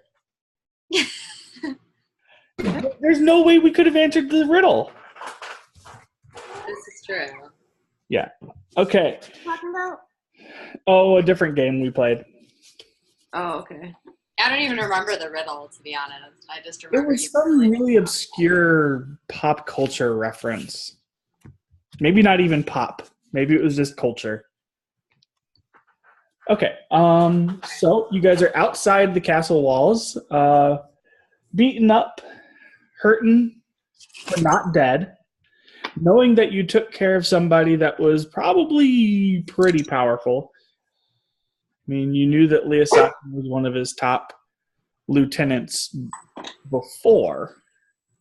She So had at least double our HP, too. she started off with almost 150 hit points. Yeah, exactly. She was worth getting out of the way so that as we're going through the rest of it, if we had run into her in the middle of going through the mage tower, we would have been screwed. Yeah, because we can't take a short rest when we're halfway through the tower, or a long rest when we're halfway through the tower. Well, We you cannot. can, but you're going to have more shadows to deal with. Right. No, it's the best if we just go back and take a short rest and treat it like how Lisa said. Okay. All right. So you do your rest. And did you say short rest? Not a long. Long rest was Long the agreed upon. Okay. So you take a long rest. I drink a little bit of something to help me sleep since we've just took a long rest, fought for 45 minutes, and now we're sleeping again. All right. Roll a Constitution saving throw for me, Laura. Oh my gosh. Laura's going to be hungover for the rest of the 20. party. Did you roll a natural 20? Is that what I heard? Yes. Okay. You're okay. Of course, I rolled the natural 20s on stuff that doesn't matter that much. Yeah. So nothing happens because it's the middle of the day.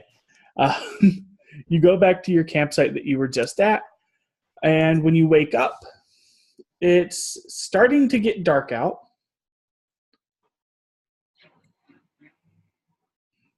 Are we going into the castle? Absolutely not. Yeah. No. My vote is we check out the outside. You want to check out the outside? Okay. I mean, that's just my thought. Anybody else want to check out the outside? Anybody want to walk into the castle in the middle of the night? That was a challenge. He said it just to see if Yeah. we would. I mean, maybe Nobody the trusts shadows you. will be gone. Tony, no one trusts you. They shouldn't. You really shouldn't. Can I just walk the perimeter of the castle just a little bit just to see if there's anything that gives a hint as to what may have gone into the castle at the beginning so that we kind of get I would be able to read footprints and stuff with my survival, so I'm just trying to see if I can gauge what I might be able to find out. Let us see. So you want to do what now?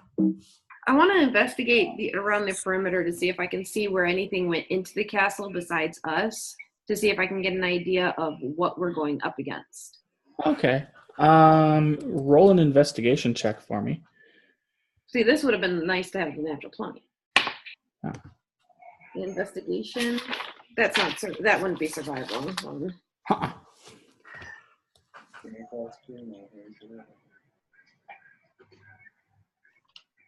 16. 16.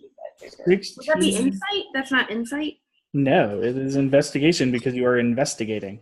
Okay, fine. 16. All right. So walking around the perimeter, are you walking around to the north or are you walking around to the south? Where are we? You guys are, I don't know if you can see my mouse. Can you see my mouse? Yeah. You guys are up here in the forest. I would say since we have the time, I'd go a little bit south and then also go a little bit east. But not all the way around, just a partial way as far as I can, with it being still fairly close in case I run into a problem.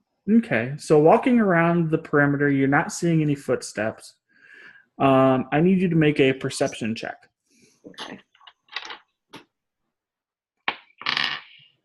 Oh, gosh, dang it. 9. 9. As you're walking towards the southwest corner of the castle, you see that there is a dock out here. And on the very end of the dock, there is a man, and he's fishing as if nothing is going on. Okay. What does he look like? Does he He's look like a local? Nobody's from here. Nobody's from here. He looks about 5'10", 5'11", a little portly, has a little lunchbox with him, and there's also a tent nearby. Turn it off, babe. It's too loud. What? That. I think she's talking to Matt. Oh, okay. I'm going to go back and report that to the group. All right. So she tells you that there's a guy that's fishing on a dock. Sorry. Sure, but I guess if he wants to fish there, that's Open the his window, problem. maybe? Yeah. Okay. My guess is he's not a human. Did he look humanoid, Tony, or what can I tell from his? He looked like a half elf, No pressure. but that's all you I'll get. just report, it looks like he's camping out there and fishing. I don't know if he has any idea what's going on. Should we try to talk to him to see if he knows what's happening or maybe warn him? I mean, we can go see, but I think we should all go together. Yeah, that's why I came back to talk to you guys instead of just waving and saying, hey. I'm just like having flashbacks to A hair witch? here. The evil hair witch. Yes. That was bad. It was bad, but it wasn't my fault. It was our fault. We are aware. Thank you. You're welcome. I just wanted to make sure that I rubbed that in. It was definitely our fault. No one ever goes in the swamp. Oh, okay. I hear screams coming from the place nobody ever comes from or goes. Let's do it. All right. So you guys are walking around as a group. I have an idea. What would you guys say if you guys hide and watch and I turn into a cat or a dog and see if he's nice to it first? If you want to do that, your character has volition, but I don't think that's a good idea. Yeah, because if he attacks you, you're not going to have nearly as much strength or power to deal with him. Yeah, and I don't know how his reaction to you as a cat versus his reaction to us as a group would tell us anything different about who he is. If he reacts badly to us as a group, he probably would react badly to you as a cat, too. I mean, if you want to go out there and you think you can take him, like, But go then for again, it. No, it's not. can No, also I mean, be- like, a cat is its own if entity. he's, like, evil, or if he's just like a person. Well, but a cat is its own entity. He could be nice to the cat, but then be aligned with Vergas or whatever. Just because he's nice to a cat doesn't mean he's going to be nice to a group of bandits that are trying to break into his castle. Well, I don't think it's his castle since he's sleeping in a tent. The castle, you know what I mean. I'll be right back. I will too, because I just lost my contact. Sorry, guys. Hang on. Okay, I'm going to pee too then. Then I guess the best option would be going up as a group might not be a great idea. We need to think of a plan to make it seem like we're actually nice, but to make sure we're being safe as well. Yeah. But I don't want the guy to feel like he's being attacked by a group of What are you doing? Someone got Hussies, where?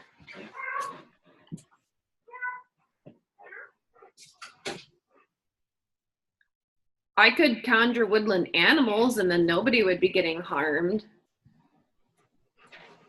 There are new Hussies and they saw me. So there are Hussies out there and they saw me.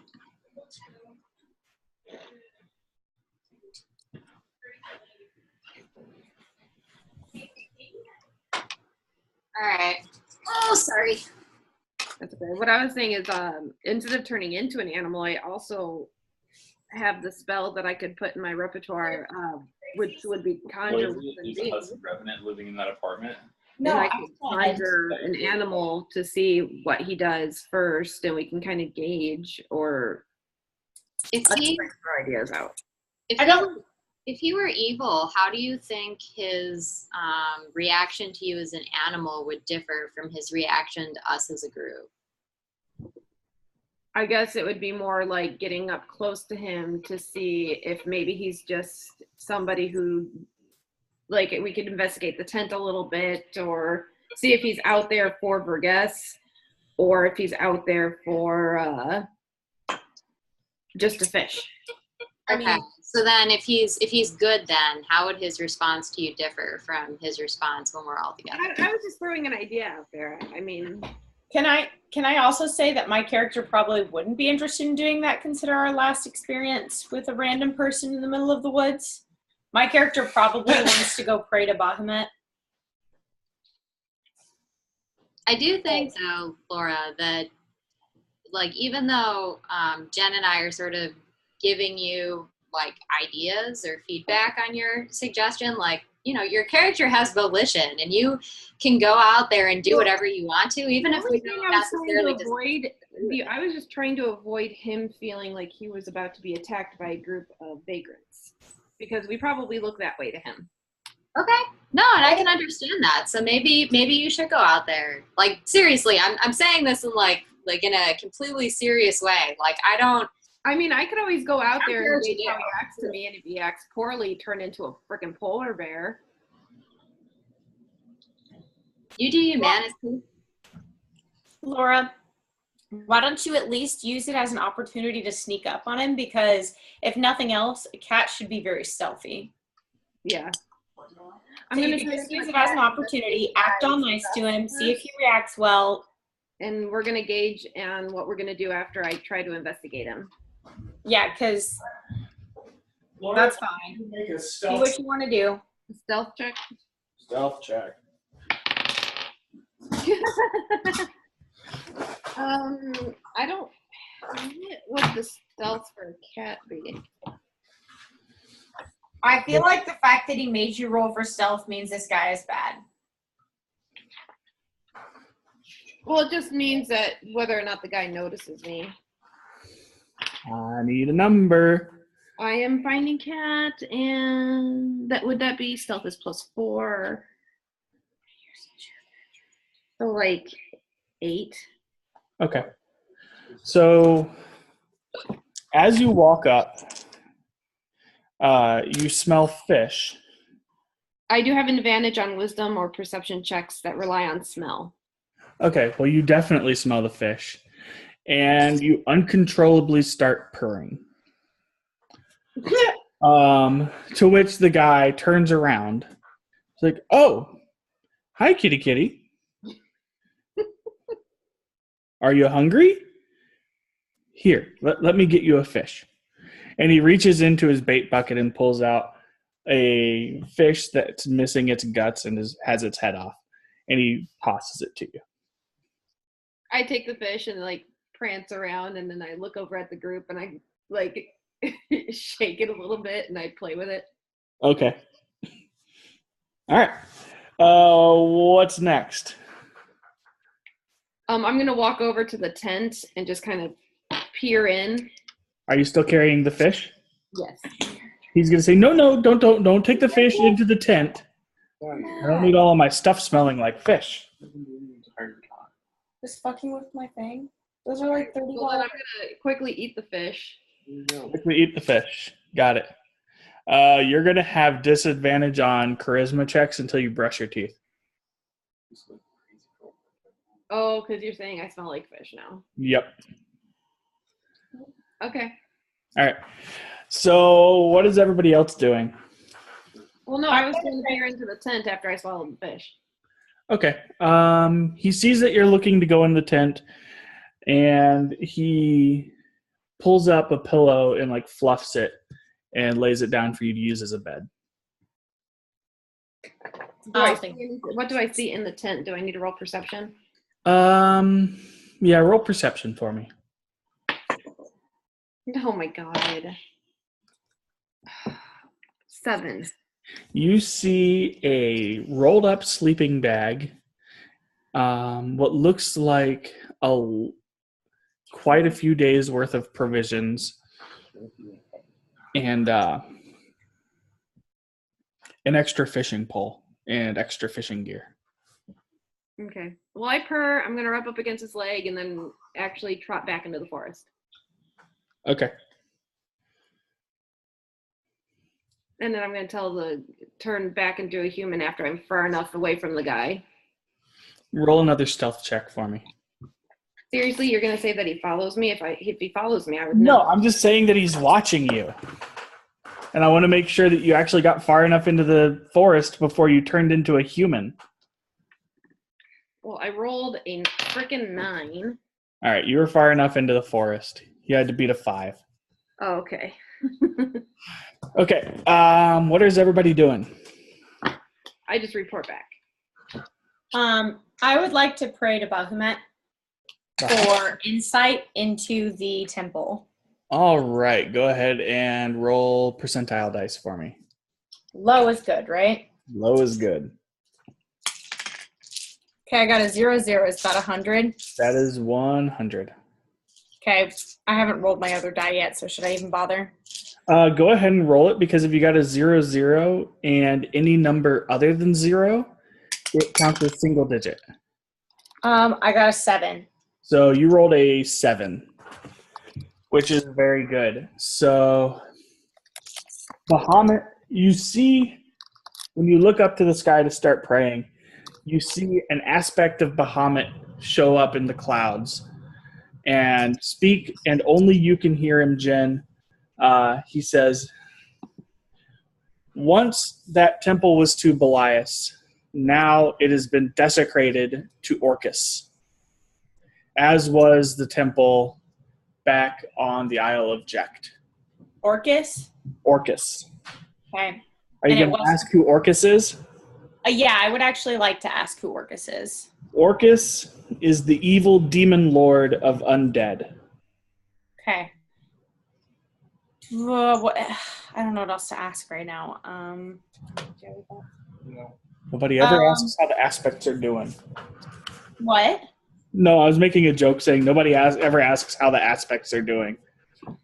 I want to say thank you and pay tribute to him, and I want to go tell the group. Okay, you feel your shield change in some way, Okay. but you're not sure how yet. Okay, I have to go get it checked out. You've got to pray on it for a little bit. You're basically attuning to it further. All right. What is everybody else doing?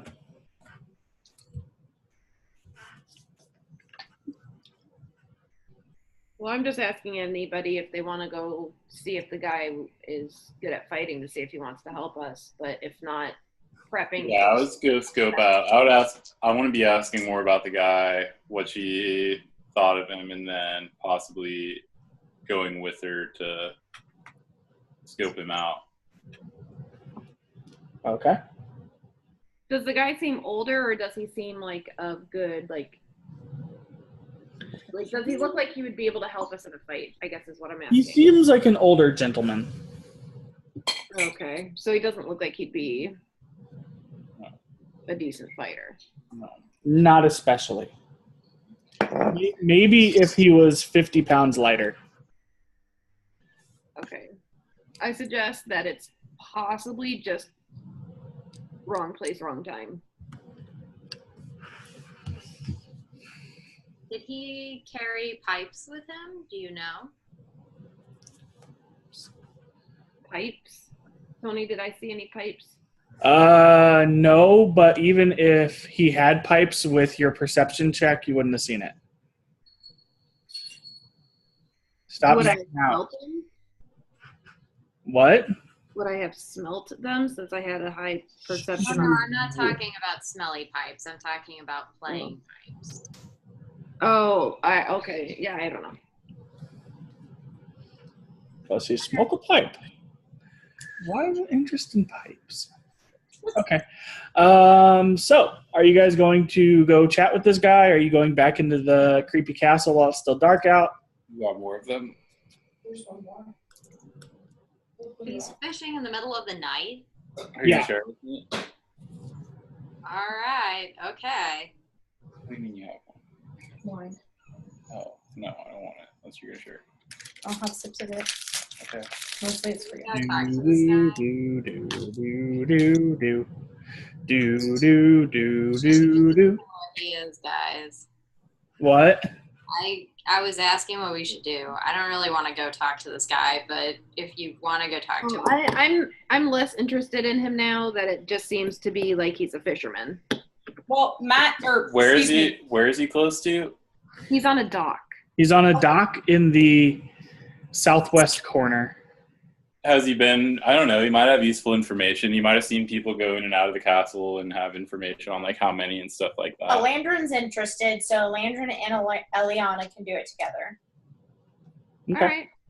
Do you guys possibly want to watch from a distance in case things go Yeah, south? I'll watch from My afar. charisma is probably less than yours because I suck at charisma. I And think. you I smell get it. +4 to my charisma modifier. Oh, no, I take that back. My charisma is pretty good, but I do currently have disadvantage apparently because I have fish breath. That's a game mechanic I just added. I hope you like it. All right, so you two go up to the dock, and as you approach the man, you I'm start. gonna say I'm going to approach cautiously and slowly and Are you stealthing? hail him from a slight distance. Okay. You still startle him a little bit, and he says, "Oh, I don't want any trouble. All I have is fish. I'm just a fisherman." Can we gossip with him about how his fishing is going and stuff like that, and then kind of segue into have you been here very long and Just say-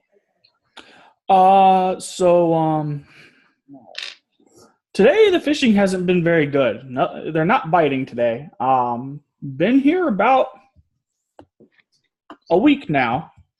No fish really biting yet. Caught a couple of turtlehead barramundi, but that's it. Probably going to be here another week or two. Why? You guys looking to fish? Basically, I tell him, no, but we are interested in what's going on in the castle right here. Do you know anything about, have you seen anybody go in and out, or have you gone into the castle grounds, or do you know anything about that? Never really thought to go into the castle grounds. Don't really want to trespass on anybody else's land. I just come out here and fish on the dock. Been doing Well, it for the to help last. us out, we're actually the new owners of the land. We're just trying to clear out some problems we've been having with it. If you would like, just for some simple information, we'd be happy to let you fish on our docks for as long as you like. Let me. I've been doing this for before you were born, Missy. Okay, well then we'll continue to not have any problems with you using our dock. That's what I thought.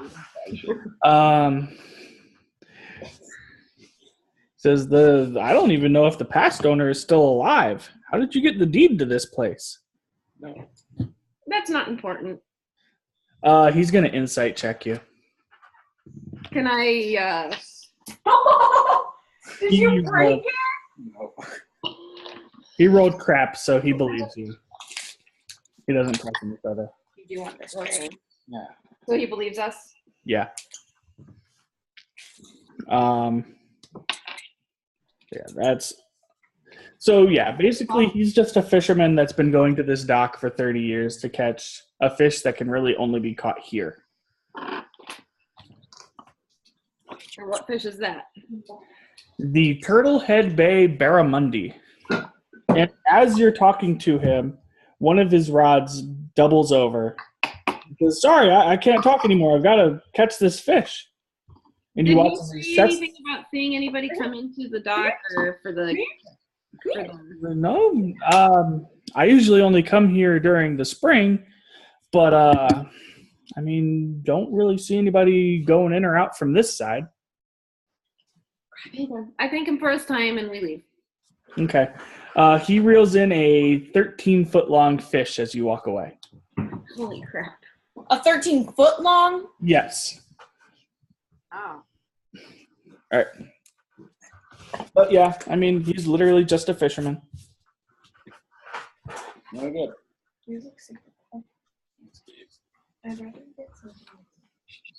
Okay. All right.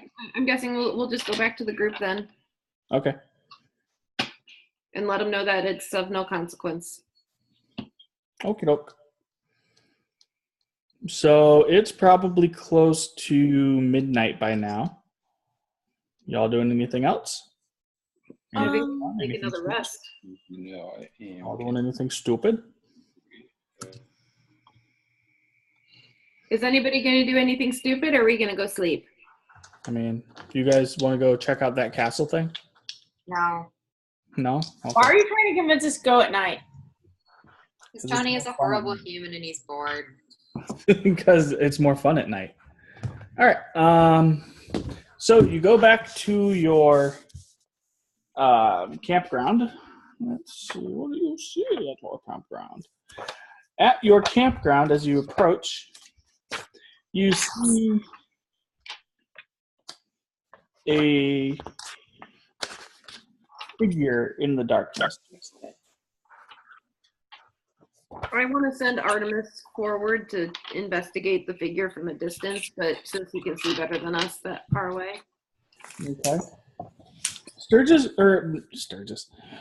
Artemis returns saying, well, it looks like it's not physical. Can Guy have this? Hmm? Can Guy have this? Okay. Well, I tell everybody, so he says it's not physical, which makes me wonder if it's some sort of shadow or some other type of entity. As you approach,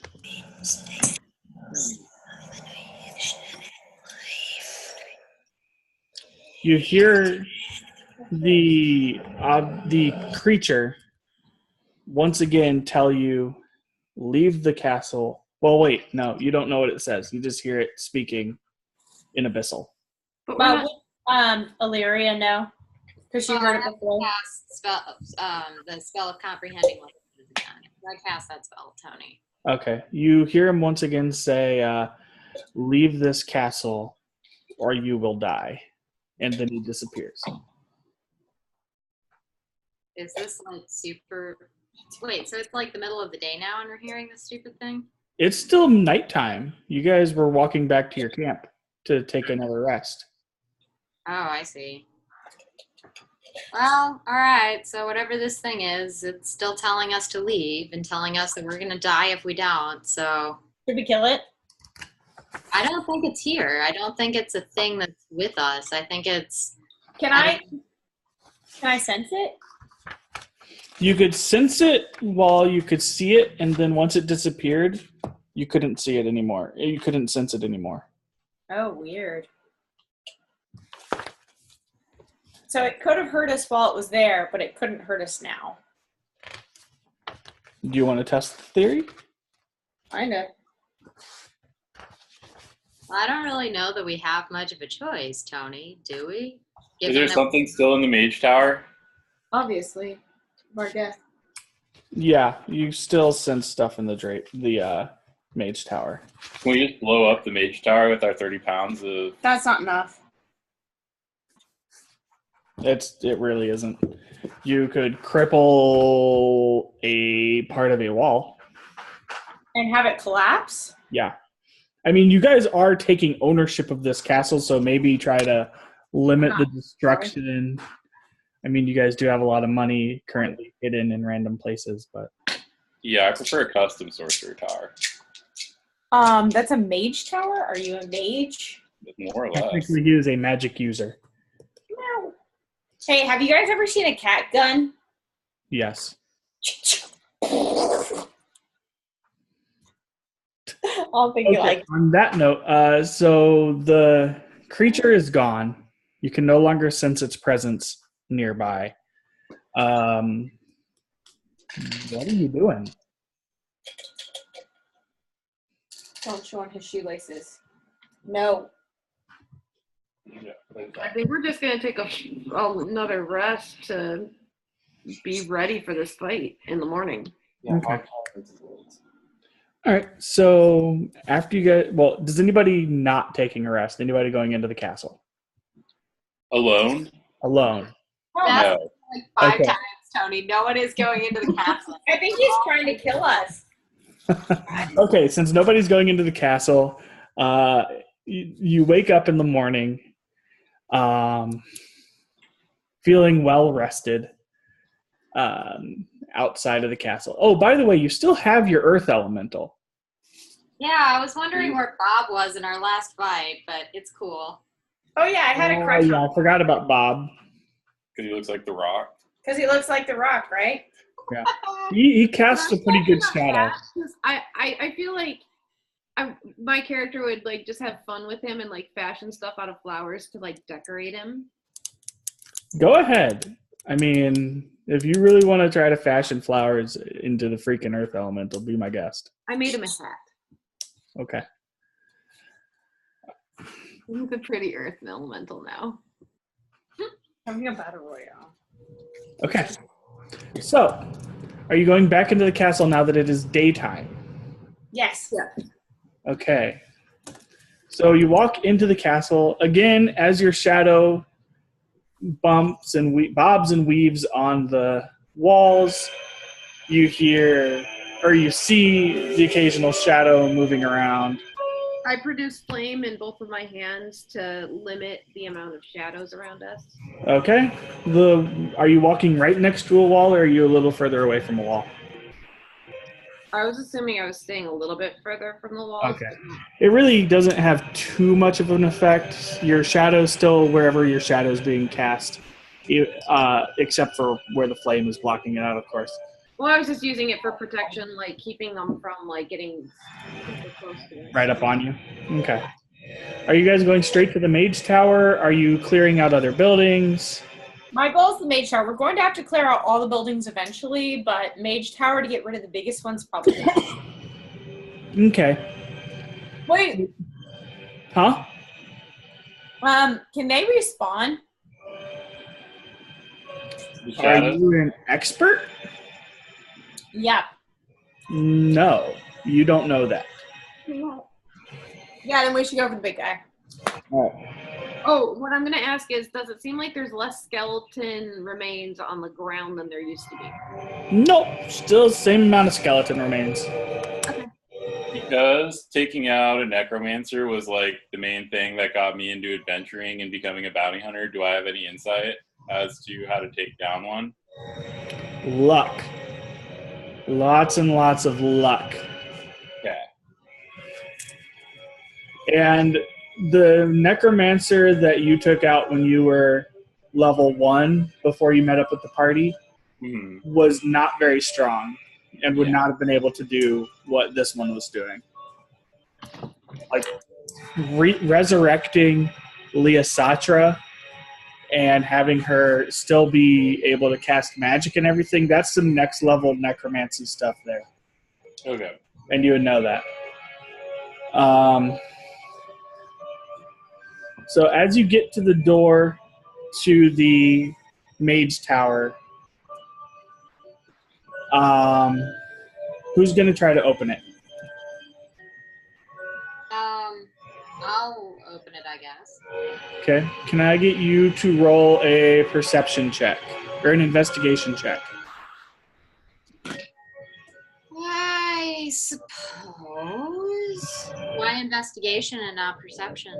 It can be perception. I just need you to look for traps. Can I open it with mage hand? Hold on. What did you roll, Lisa? I rolled a 12. A 12. You see a small wire running in front of the door. Can we step over this wire?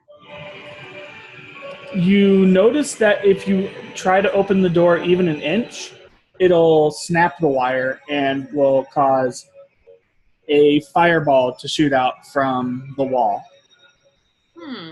Hey guys, why don't we use my longsword? Would that put us out of reach of the fireball if I slash at the wire with my longsword?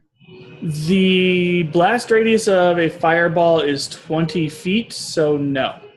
Here, let me put this out. I have an idea. You could roll sleight of hand to try to disarm the trap. I could conjure animals and conjure something to just trip the trap for us. Laura, you're a horrible druid. Does anyone have good dexterity? Here, I have mage hand, which is like a ghostly hand that can activate things for me. I've been waiting forever to use it. Okay. Yeah, you could use mage hand for this. Let me make it worth of my cantrip. Okay, so it has a range of 30 feet. That would get you guys just out of the range of the fireball. Okay. Although I will say that the fireball will make a hell of a noise. And this is the only door into the tower? Yes.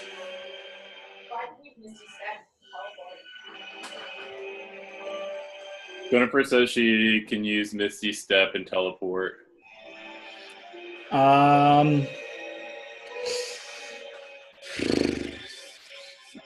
I still think that it's probably the best idea for you to trip it with Mage Hand, Matt, because there's a possibility that if Jennifer doesn't get it, then it's gonna. If she doesn't cast Misty Step quick enough, she could get wrecked. So. Okay. Oh, because I'd be inside by myself. Yeah. Okay, then yeah, I'll do that. All right. So you use your mage hand and pluck the wire. As the wire breaks, you watch as a fireball falls from about 20 feet above you, or from about 20 feet above the door, smashes into the ground right in front of it, and explodes, making an earth-shattering racket. And it blows the door off the hinges a little bit. Knock, knock. So the door is now unable to be sealed. Excellent. So I feel like you guys aren't taking this as badly as you should, because you just made it. Didn't you guys want to put a lantern in front of it to keep things from breaking in behind you? Yeah, well, what I'm going to do, Tony, Yeah. I'm going to cast daylight as we walk in, Daylight. What level spell is that? Third. Third? Let me look at it real quick. Because I'm pretty sure I've read this before and it doesn't work for this.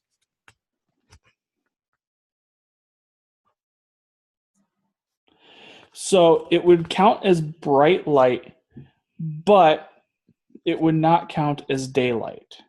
Oh, it doesn't? Yeah, it wouldn't count as the type of light that would be necessary to, say, keep a shadow. So would the lantern work for that? The lantern will work. So we have to use the lantern, but we only get 5 hours.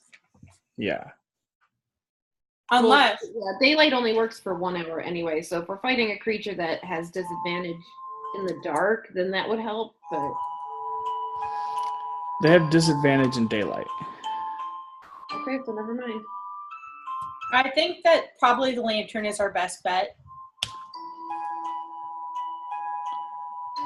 Gotcha. Okay. Let's do this then. So,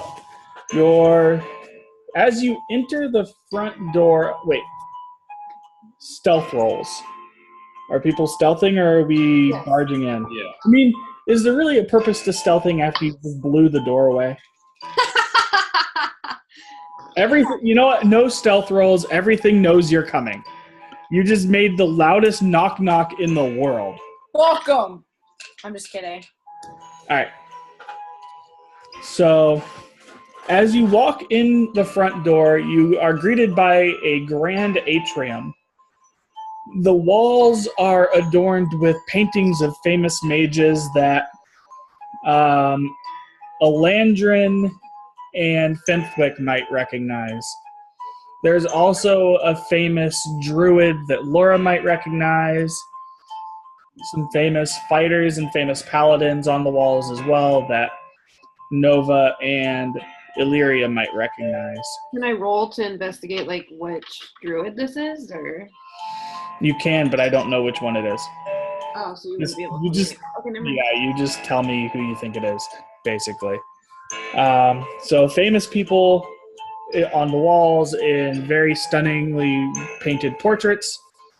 The floors are a polished marble, and there's a grand chandelier over 2 ornate staircases going up. So do we know a lot about the history of this area past the last 100 years? Laura, you still have that history book, right? Yes. Roll an intelligence check for me real quick. Intelligence. Me? Okay.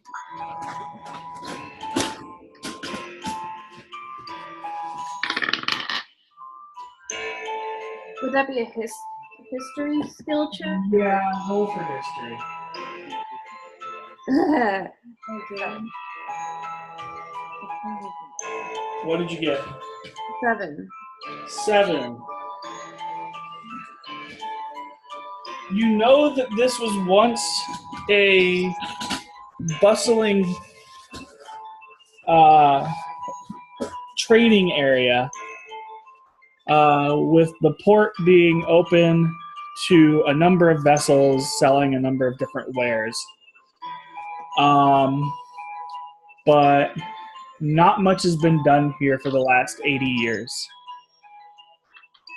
Seems Okay. like the owners just kind of dropped off the face of the earth.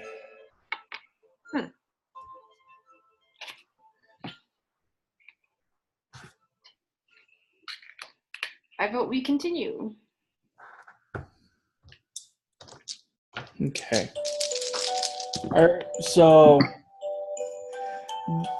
here, hold on. Ooh, don't be too loud. The baby's still sleeping and she was almost waking up a second ago.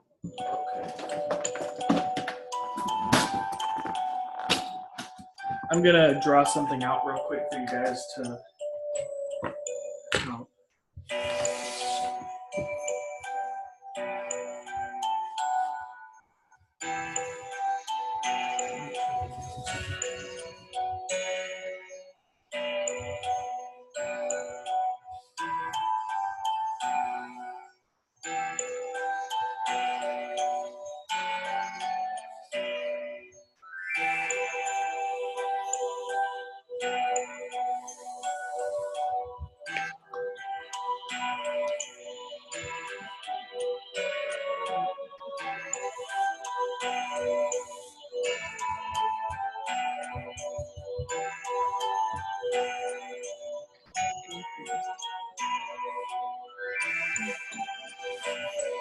All right, so I'm not sure. Can you guys see this okay? So this is how the place looks as you enter.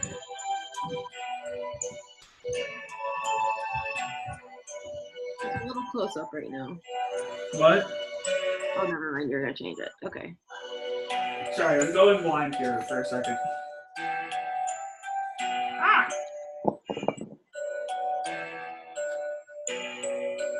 Okay, you guys see it now? Yep. All right. So you can go up the stairs to the left or to the right.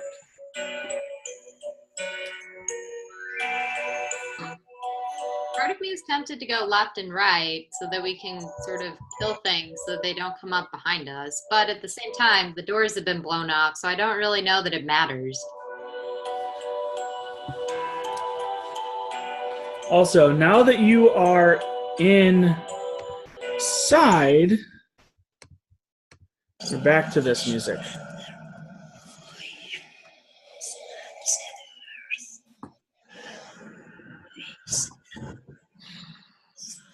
Have we seen our Revenant friend lately? No. Anytime he wants to show up is fine. I know. You got him in your back pocket still, don't worry. I vote the Earth Elemental go in front. Oh, that's right. Hold on. So that I don't forget again. I actually have a miniature for this. Earth element. Hi, Bob. Hey, Bob. Bob looks at you and just grunts. Should we go upstairs, guys? Yeah, I think we should bum rush him and just run upstairs as fast as we possibly can. All right. You said there's 2 doors on either side of us, Tony? Yes, I did. Anybody looking at the walls? Yeah, I was just about to ask if I could look around the room. Make a perception check for me. God. 10. 10? I'm retiring this die. You're not certain. You think your eyes might be playing tricks on you because you got so much sleep last night. But the walls almost look like they're moving. Oh, joy. Cool.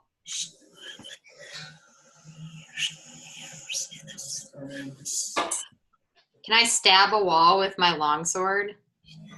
Yeah, go ahead and roll an attack roll. Sweet. 20, natural 20. Natural 20. Roll damage. Oh, that's 1d8. All right.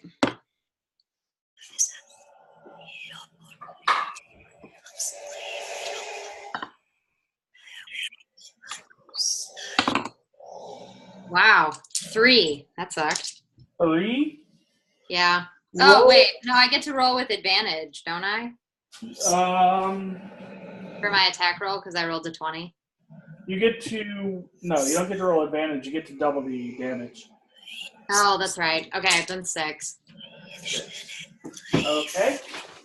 I need you to roll the d20 again, Lisa. Okay, hang on. Hey, Tony.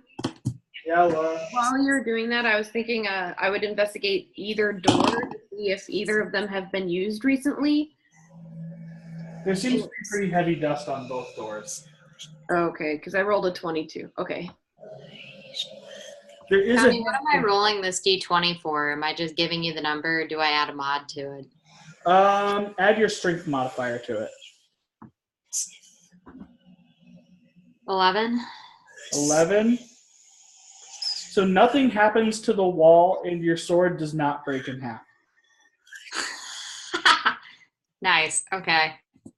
All right. I'll take that back. We put a scratch in the wall. Okay, I feel a little bit better about that now. All right. So neither of the two doors seem to have been used recently. By recently, I mean in years. There is a handprint on one of the doors, but it doesn't really look human. Are we going up the stairs? I report back to the group that there's this weird non-human handprint on one of the doors. Sounds like we should keep moving. Well, should we go through the door or up? I like the idea of bum rushing this guy, but Okay, we'll go up. You said you don't or you do, Lisa? I do. Okay. All right, so you continue up the stairs. On the next level, the staircase, the ornate staircase, I should say, ends, and you're left in a room with 3 doors.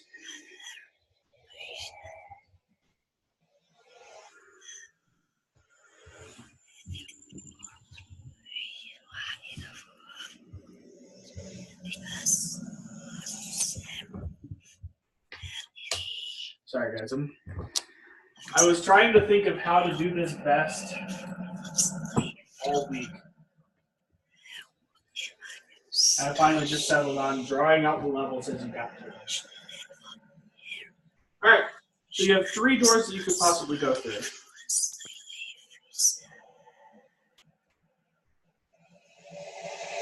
And there is no staircase immediately visible. Do any of them look like they've been used recently? No. Oh, fuck that shit. Somebody roll perception for me. I wouldn't suggest me. I rolled a 22. Okay. There seems to be an unnatural handprint on the door to your right. That same creepy handprint that you keep seeing, Aliana, I think is also on the door to the right. We go to the right. Okay. I need initiative rolls from everybody.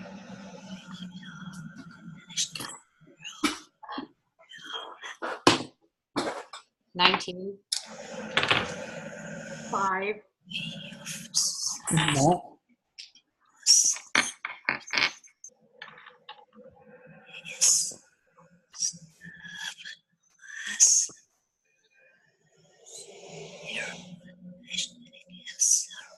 Laura, What? initiative? I said 5. Oh, that was you that said 5. Jen, what did you get? Initiative? Yeah. 4 for the record. 4, And Matt? Fenthwick got 14. All right. 9 and an 8. I had the 9, and then Lotec had the 8. All right.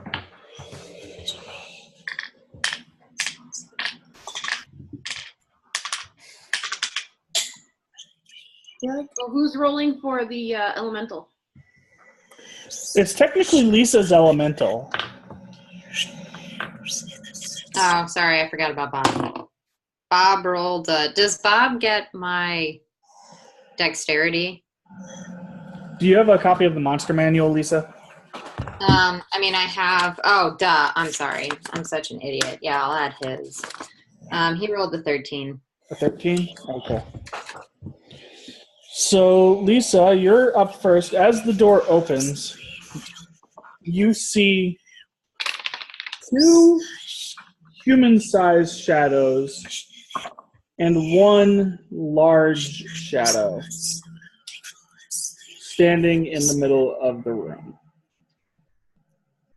And behind them is a staircase up. Cool. Okay. Well, I guess I'll attack with my. I'll attack with my lance. Oh, that sucked. 10.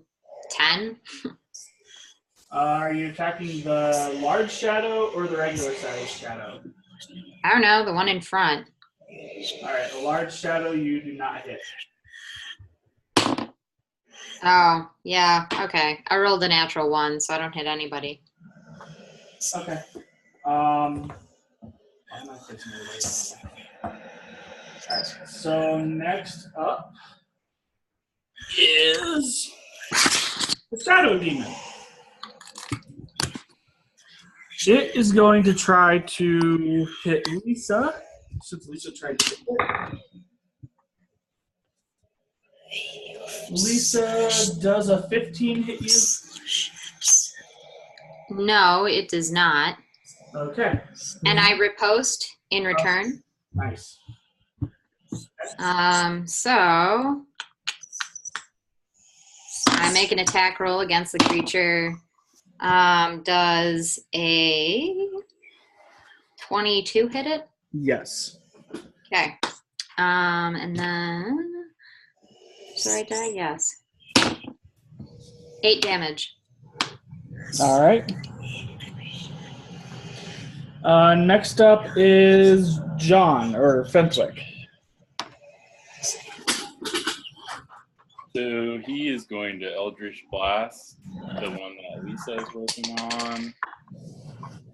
First one is 23. Second one is a 10. The 23 hits, the 10 misses. All right. And then, and he hits for 12. And which one did you say he was hitting? The one that Lisa's attacking. Okay. Okay. Next up is Bob.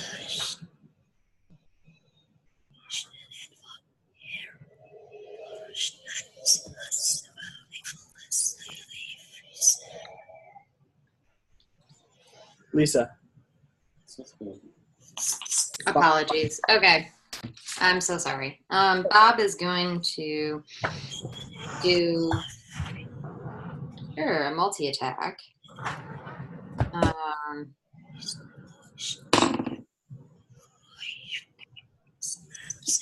So the first roll is a 10, which does not hit. The second is a 19. 19 hits. Okay, so then that's Or we could put plus 58 plus 5. Unplug it in. Yeah. That's probably not a bad idea, but I think D10. It's a D12. Where's my D8? Oh, you got here. 7, lay down. 10, 12, Lay down, or I'm going to use it. Go ahead, lay down. 17. 17 damage? Yep. Go lay down. Here. Okay. Next up is Nova. Nova. Mm-hmm. I have 2 attacks.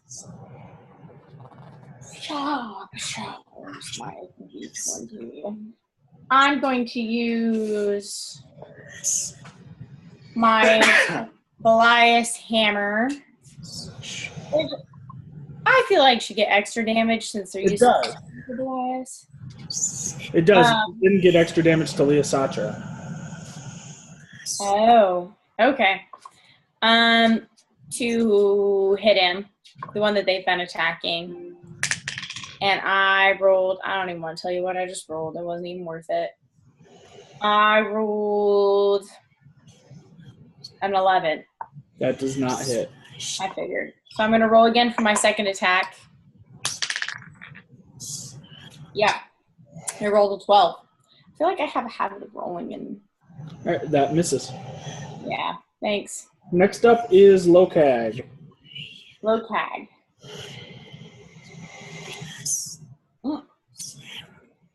Crap. Oh, there it is. Okay.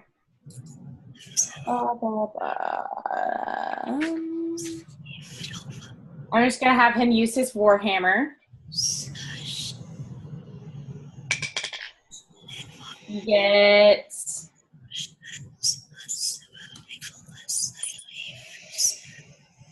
19. That hits. All right, and he rolls a 1d8. So 2 plus 4, so 6 total.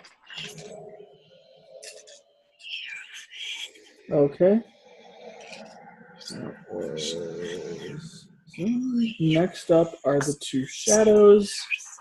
The first shadow is going to move forward and attack Jen. The second one is going to move forward and attack Bob.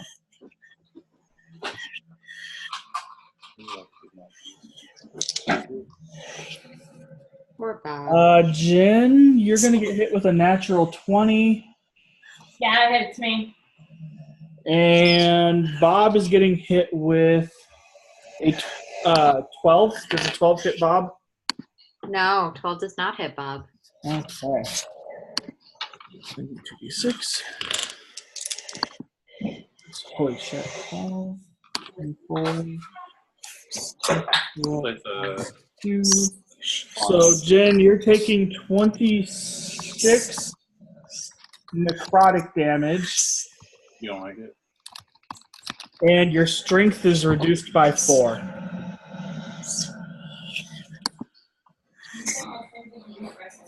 Yeah. For how long? How long is that? Jen? Yeah. So she's taking 26 damage, and she has to reduce her strength by 4. Is that 4 to my, like... So what's your current strength amount? 20. Your strength is now 16. Permanently?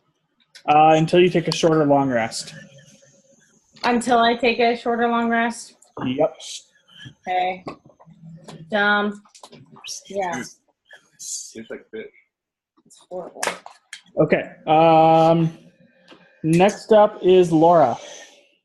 Okay, I am going to use my ring and turn into a polar bear. You're not going to turn into a salamander? Oh no, I mean a cave bear, so I have dark vision. Okay. And I figured my person probably would have seen a cave bear before a polar bear. Yeah. And then I am going to attack whichever thing is closer to me with a multi-attack. The shadows are probably closer, probably the one that is next to Bob. Okay. For my bite, I rolled a natural 20. That hits. Okay, so that would be 1, 2, 3, 6, 7, 8, 9, 10, 11 points of damage for the first one. Okay. And the second attack is 12. A 12? Yeah, That hits. the 12 hits. That's 2d6.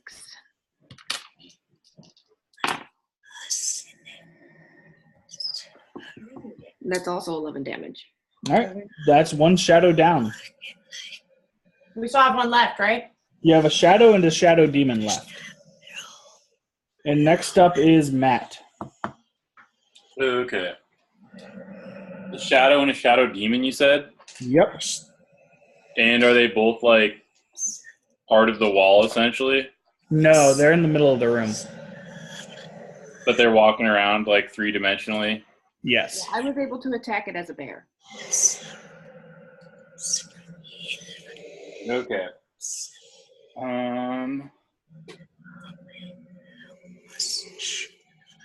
Then sorry.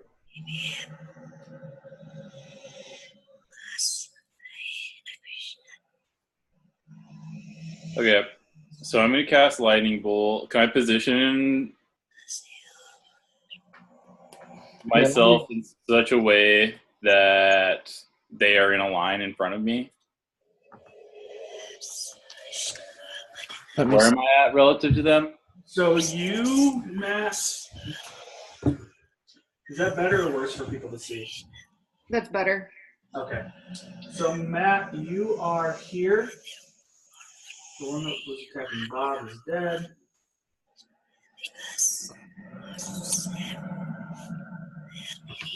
So, if you move here, you'll be in a place that you can get them in a line, but the Shadow Demon will get an attack of opportunity on you. Okay. Then I'll just stick with Scorching Ray. Okay. I get 4 of them. Sorry. So one is 18. One is 9. 22. And another 9. Okay, the 2 9s are missing any of the things you're attacking. All right, and I'm attacking the same one. I'm going to attack the Shadow Demon. Okay, the 16. Or the one, which is the one closest to me? This one. Okay, is that the demon? Yeah. Okay, then yeah. That one. So he takes...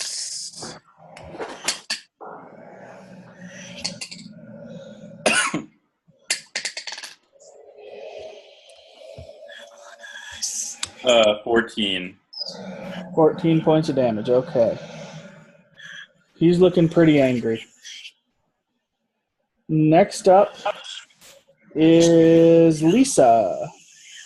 Yep. All right. I guess I'm going to attack again with the with the lance. Wow, that sucked. Okay, 5. 5 misses. Yeah, that's what I thought.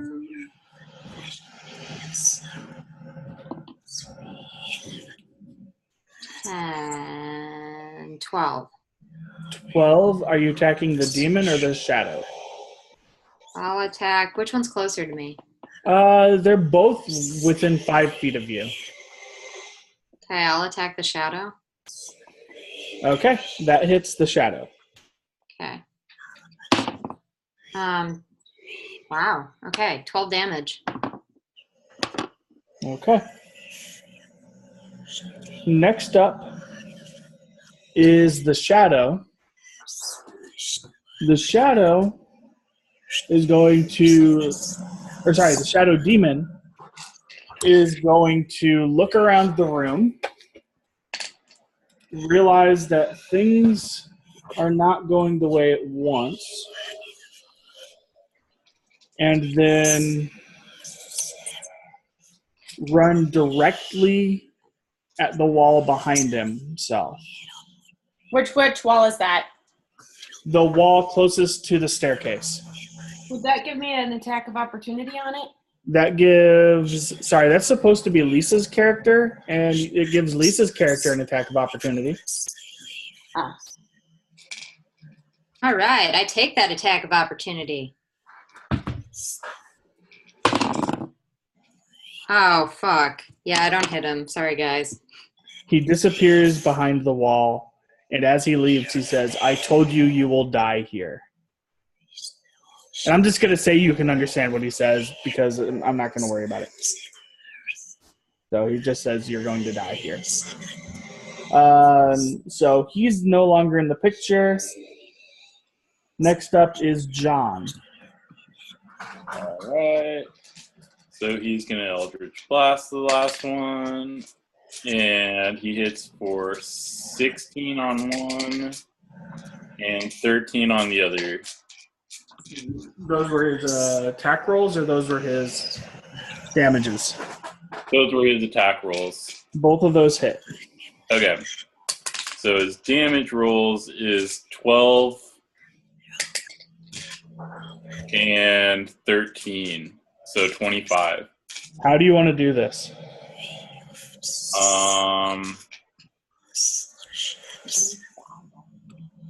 Yeah, I just want to blast his head off. Okay.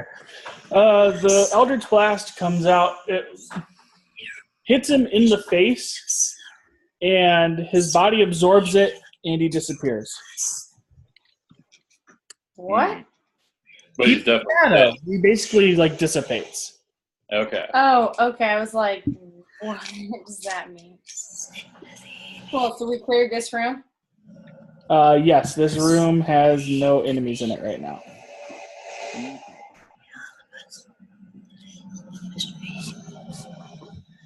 So we're going up?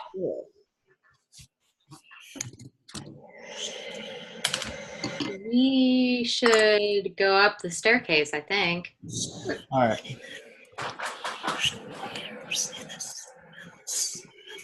All right, so you're going up the stairs. I'm gonna switch this back around so I can.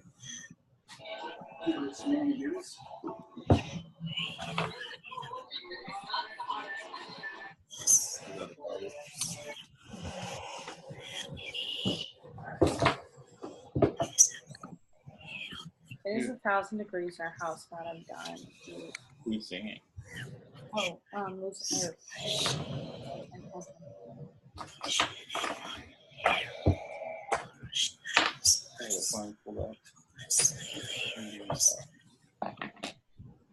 Just out of curiosity, is this music too scary for people? No. Okay. It might give me nightmares later.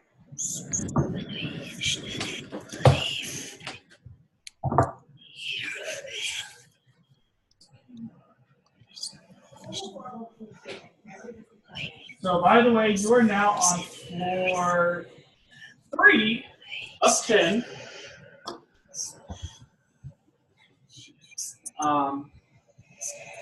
And this floor opens into a large, empty room.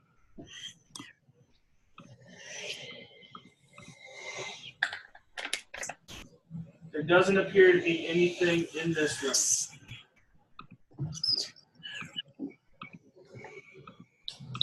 Where'd the boob go? It's just empty. It looks empty. You don't even see a staircase.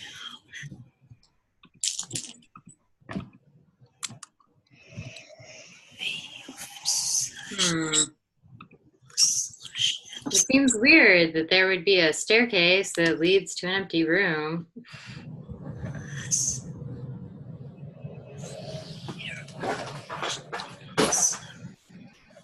Is there anything in the ceiling?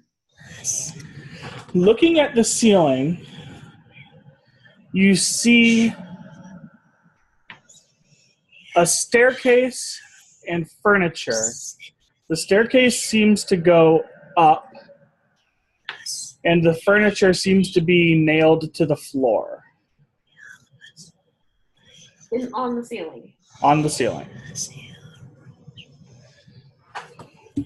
Is this an illusion? I don't know. You figure it out.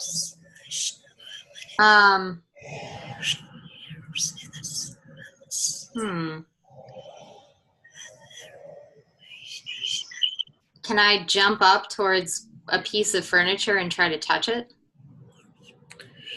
You jump towards the piece of furniture, and I need you to make a dexterity saving throw. Jesus. All right. 13. 13. So you jump up to touch the piece of furniture, and your hand goes through the furniture, and when you land, you trip over, we'll say you were trying to touch a chair. You trip over the chair that you were trying to jump out and touch on the ceiling, and you take 1 point of falling damage. Wait, she trips over a chair that she couldn't see in the room? That's how you break the illusion. You jump towards the ceiling. It'll flip you over. I didn't know that, but that's cool. Come on, try it, guys. It's great. So wait, Tony, are you saying that the furniture is invisible and the furniture appears to be on the ceiling, or she is now on the ceiling? She is on the floor still. But and the room is still... the chair that was on the ceiling is now on the floor. Oh, so I didn't actually end up on the ceiling. I'm back where I started again, but I got hit by a chair is what you're telling me. Yes. Well, Okay, that's stupid. How tall is the ceiling compared to the height of my bear? How tall is your bear? because your bear might just be able to reach up and touch the ceiling. It's like 10 foot. It's like a 10-foot ceiling. Well, I mean, it's comparable to a polar bear, so I would imagine. Yeah, you could probably just reach up and touch it. It doesn't say how tall he is. Yeah, I would say that is he a medium? He's large. Yeah, he can reach up and. Okay, my bear just like goes around, starts touching everything on the ceiling. Okay. So the bear is touching everything on the ceiling, and as he's touching things, things are falling from the ceiling and landing on the floor in the same position and direction that they were on the ceiling. I try to avoid everything. Okay. I touched the stairs. You touch the stairs. The first stair falls and touches the ground. Do we have anyone who has a spell like Dispel Illusion? Homie, I have to give you my stuff again. I have Dispel Magic, and so does Locag. Because if this is magic, that might be a way for us to, because I don't know how we're going to break this enchantment on every individual stair, because at some point, even after we step up the first stair, we won't be able to reach the second stair, I'm assuming. You'd have to jump. Yeah, so at some point we're going to run out of our ability to do it this way. Okay, let's do Locag can cast Dispel Magic. Okay. And Tony, never mind on that. I think I'm just being too loud and I keep waking her up. She fell back asleep. Okay. So when you cast Dispel Illusion, the staircase falls into place where it should be. And I need everybody to roll initiative again. Oh no. Yes, it did. I got 13. 16. Jen? Natural 1. Okay. And John and Zane? Oh, yeah. Got an 11. John got a 6. And I need one for Bob. Oh, Bob, that's right. I got a 13. Sorry, Bob. Bob got an 11. Okay.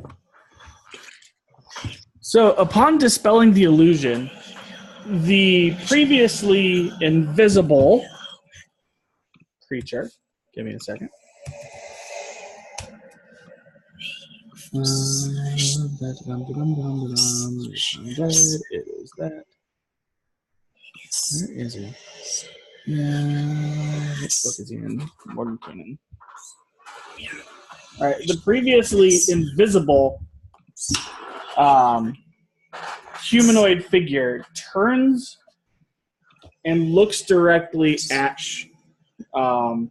Locag and says, "I was enjoying that little illusion. How dare you dispel it?" Tony, I might regret saying this, but don't forget my bear is like in the middle of the room at this point. Okay. Actually, yeah, let me make sure. So I need to know where people were. So here. Here. Staircase.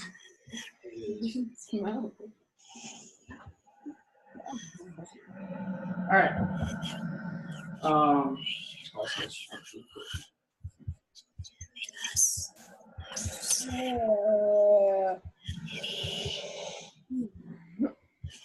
Are those people? No, these are pieces of furniture that are now on the floor. Ah. Where's the people? The people is just this one guy. Where is everybody in? Like Where is the guy standing at? here. Oh, okay.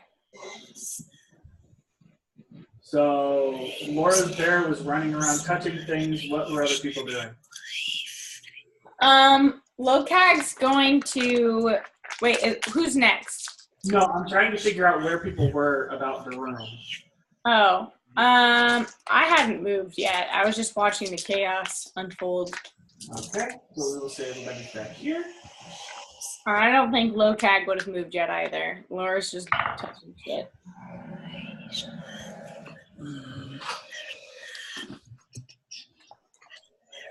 So he actually gets to go first. Locag? No. Attack of opportunity. He was invisible. He no longer is.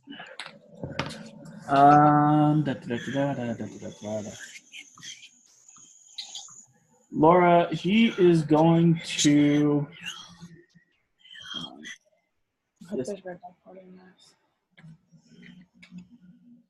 He is going to use that.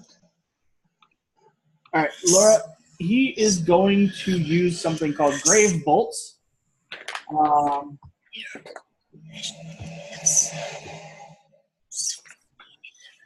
Does a 24 hit you, Laura, in your bear form?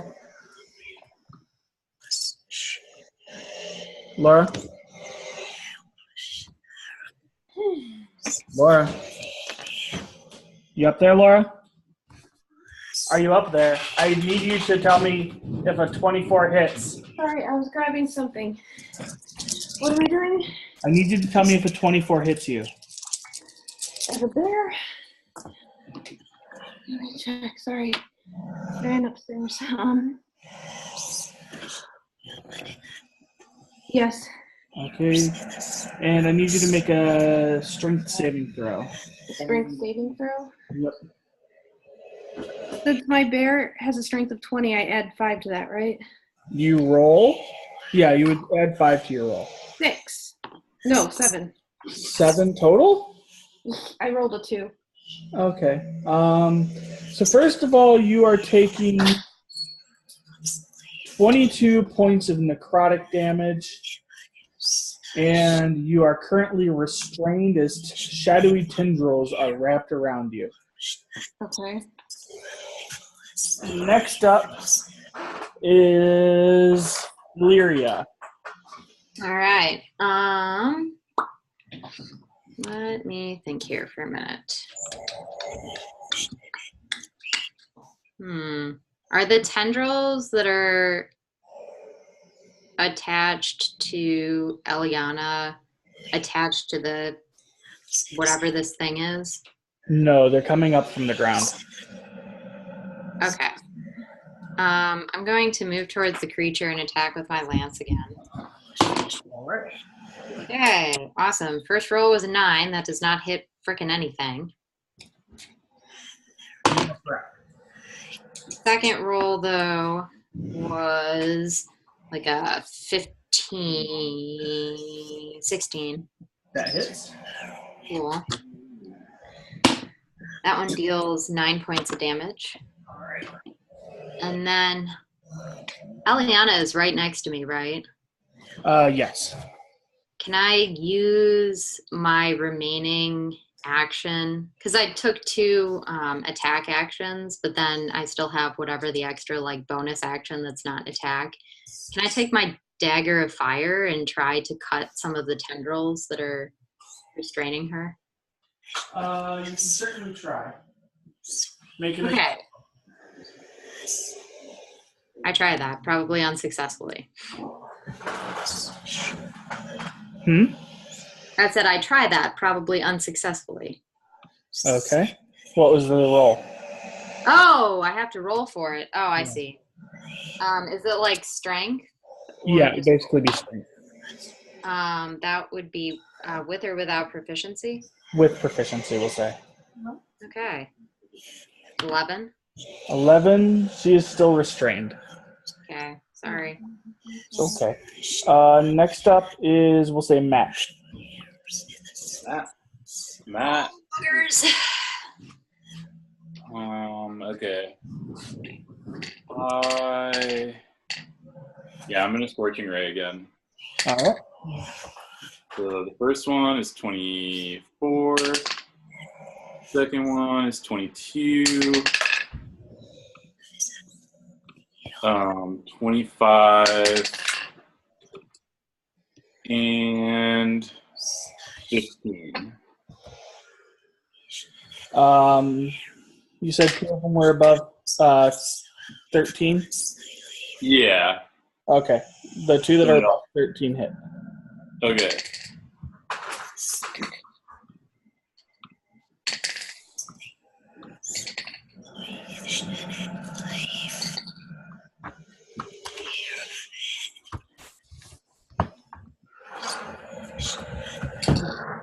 Crazy strong spell. Okay, so I hit it for 32. Holy crap. Yeah, that works out well. Okay. Next up is Laura.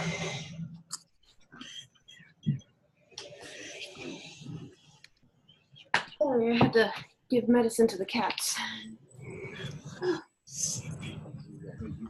Okay, and I'm still a bear? Still a burr.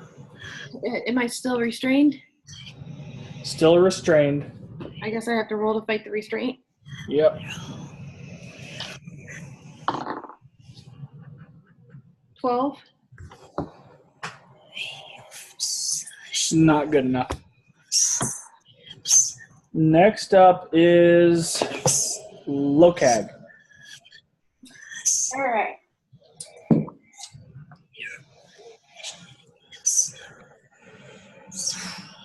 Jeez.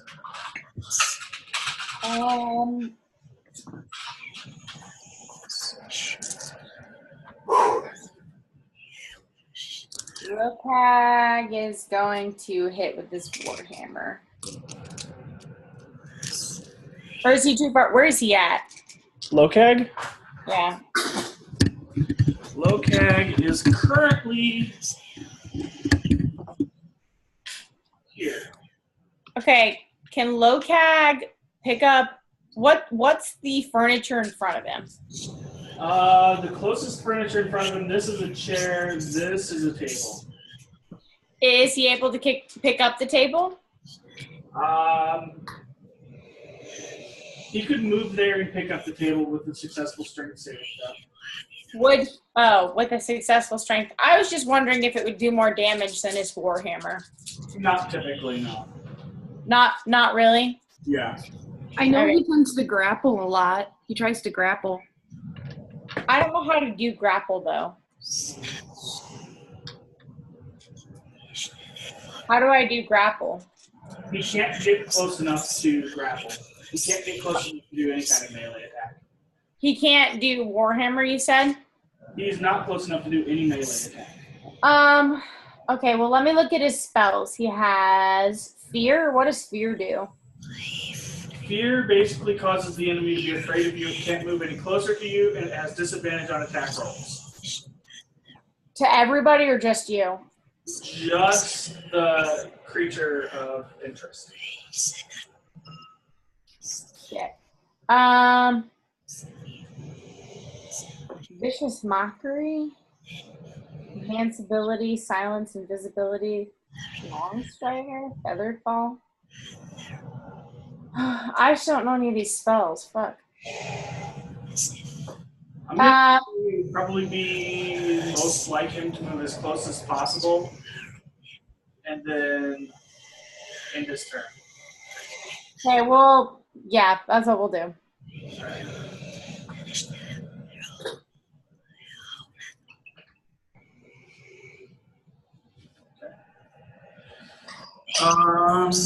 So that was Zane.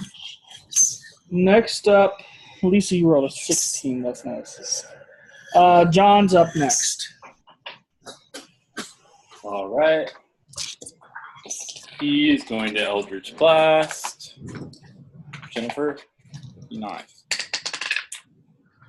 All right, so we got 23 on one. That hits. And 11 on the other. 11 misses. All right. And he hits for 7. Okay. Next up is Jen. Nova's gonna try. Who's in front of me? A lot of people, okay. Yeah. And I can't get up to do a melee, can I?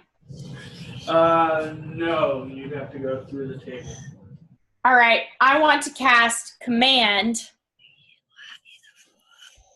And I'm going to command the dude to... What would put him in a position that's, like, is it grovel that's the one that, like, people can take advantage of? Let me look.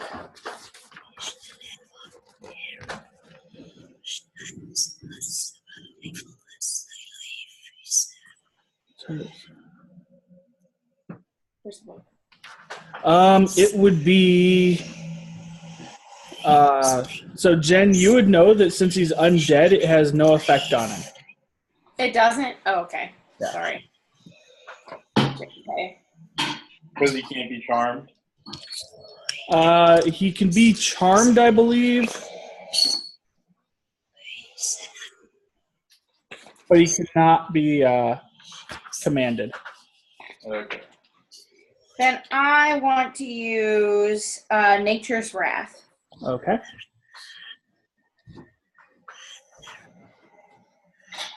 They have to repeat a saving throw, either strength or dexterity.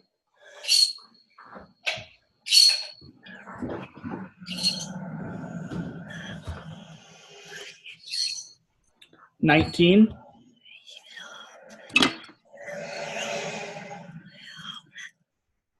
I don't know how to determine if it's successful. It's going to be against your spell save DC. So that's going to be 8 plus your proficiency plus your, I believe, charisma.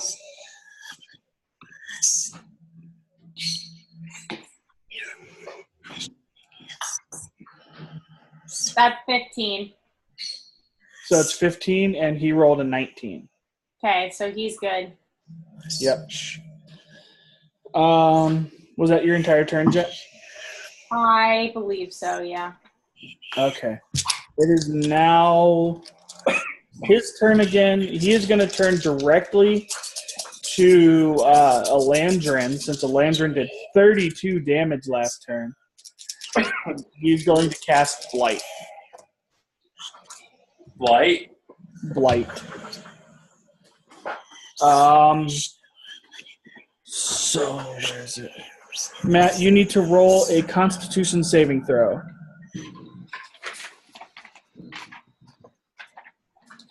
And what do I know what Blight does? You would not. Okay. Well, then my Constitution is pretty high. I'll go on the tab. This one?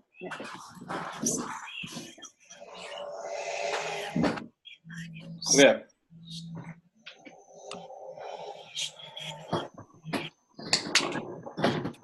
Oh my god. I got a 3. Oh, shit. Okay, you are taking 32 necrotic damage. Okay, that's not that bad. Okay. Next up is Lisa. All right, cool. I'm going to attack with my lance. 17. 17 hits. Okay, 4 damage. Second attack roll, same weapon. 22 That hits. and 3. Are you making sure to add your strength to those, Lisa? To what? To your damage rolls? Oh, no. Sorry. Thanks. I was like, I'm pretty sure your strength would give you 3. Yeah, it pretty much would. Do I add my strength proficiency when I'm adding damage? Just add strength. Just add strength. Okay, so then instead of 7, it should be 18. All right. Or no, 15, I'm sorry. Ugh. I basically just added 6 to your damage. Next up is Matt. Yeah.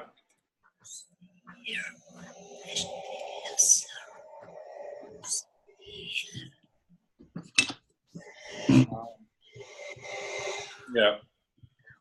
This time.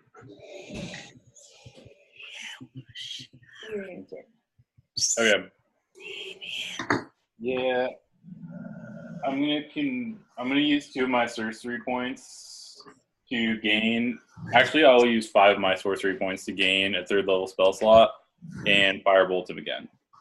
Okay. And so, first one is 8. Second one, 25. 13, 22, and 24. So that hits him for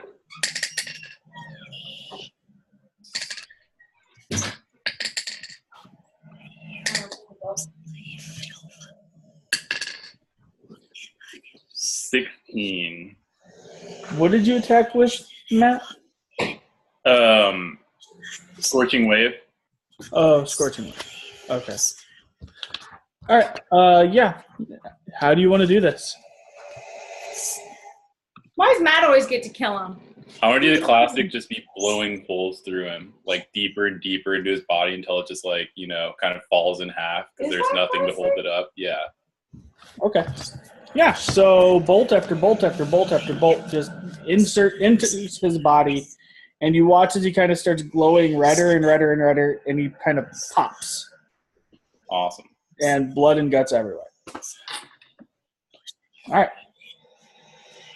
On that note, I'm sorry, I'm getting kind of tired. So, you guys have anything you want to do before next time? Do you guys want to take a short rest so we can heal up a little bit for a half hour, or do you just want to carry on for the next time? I think the short rest is it safe though? Well, it would just be basically a half hour.